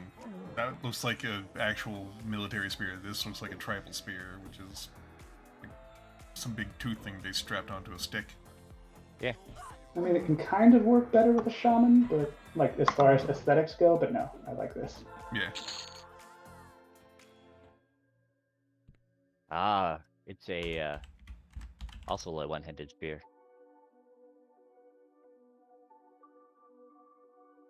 Would you like that one, Lope? Is it better than what I have? Nope, it's not. I'm good.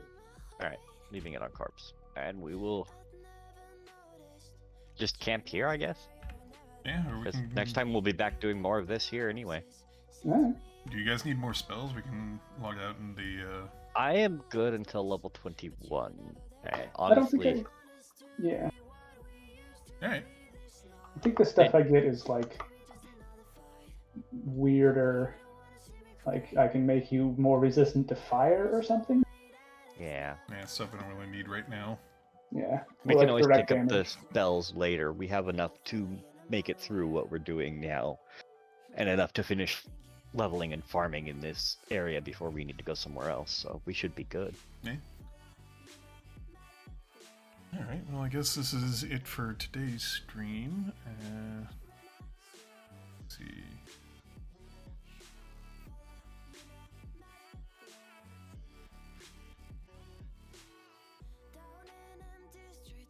And you know what? There's actually people streaming now, so we'll throw you to someone. Oh, there's actually people watching. Looks like it. Wow. You don't get that very often.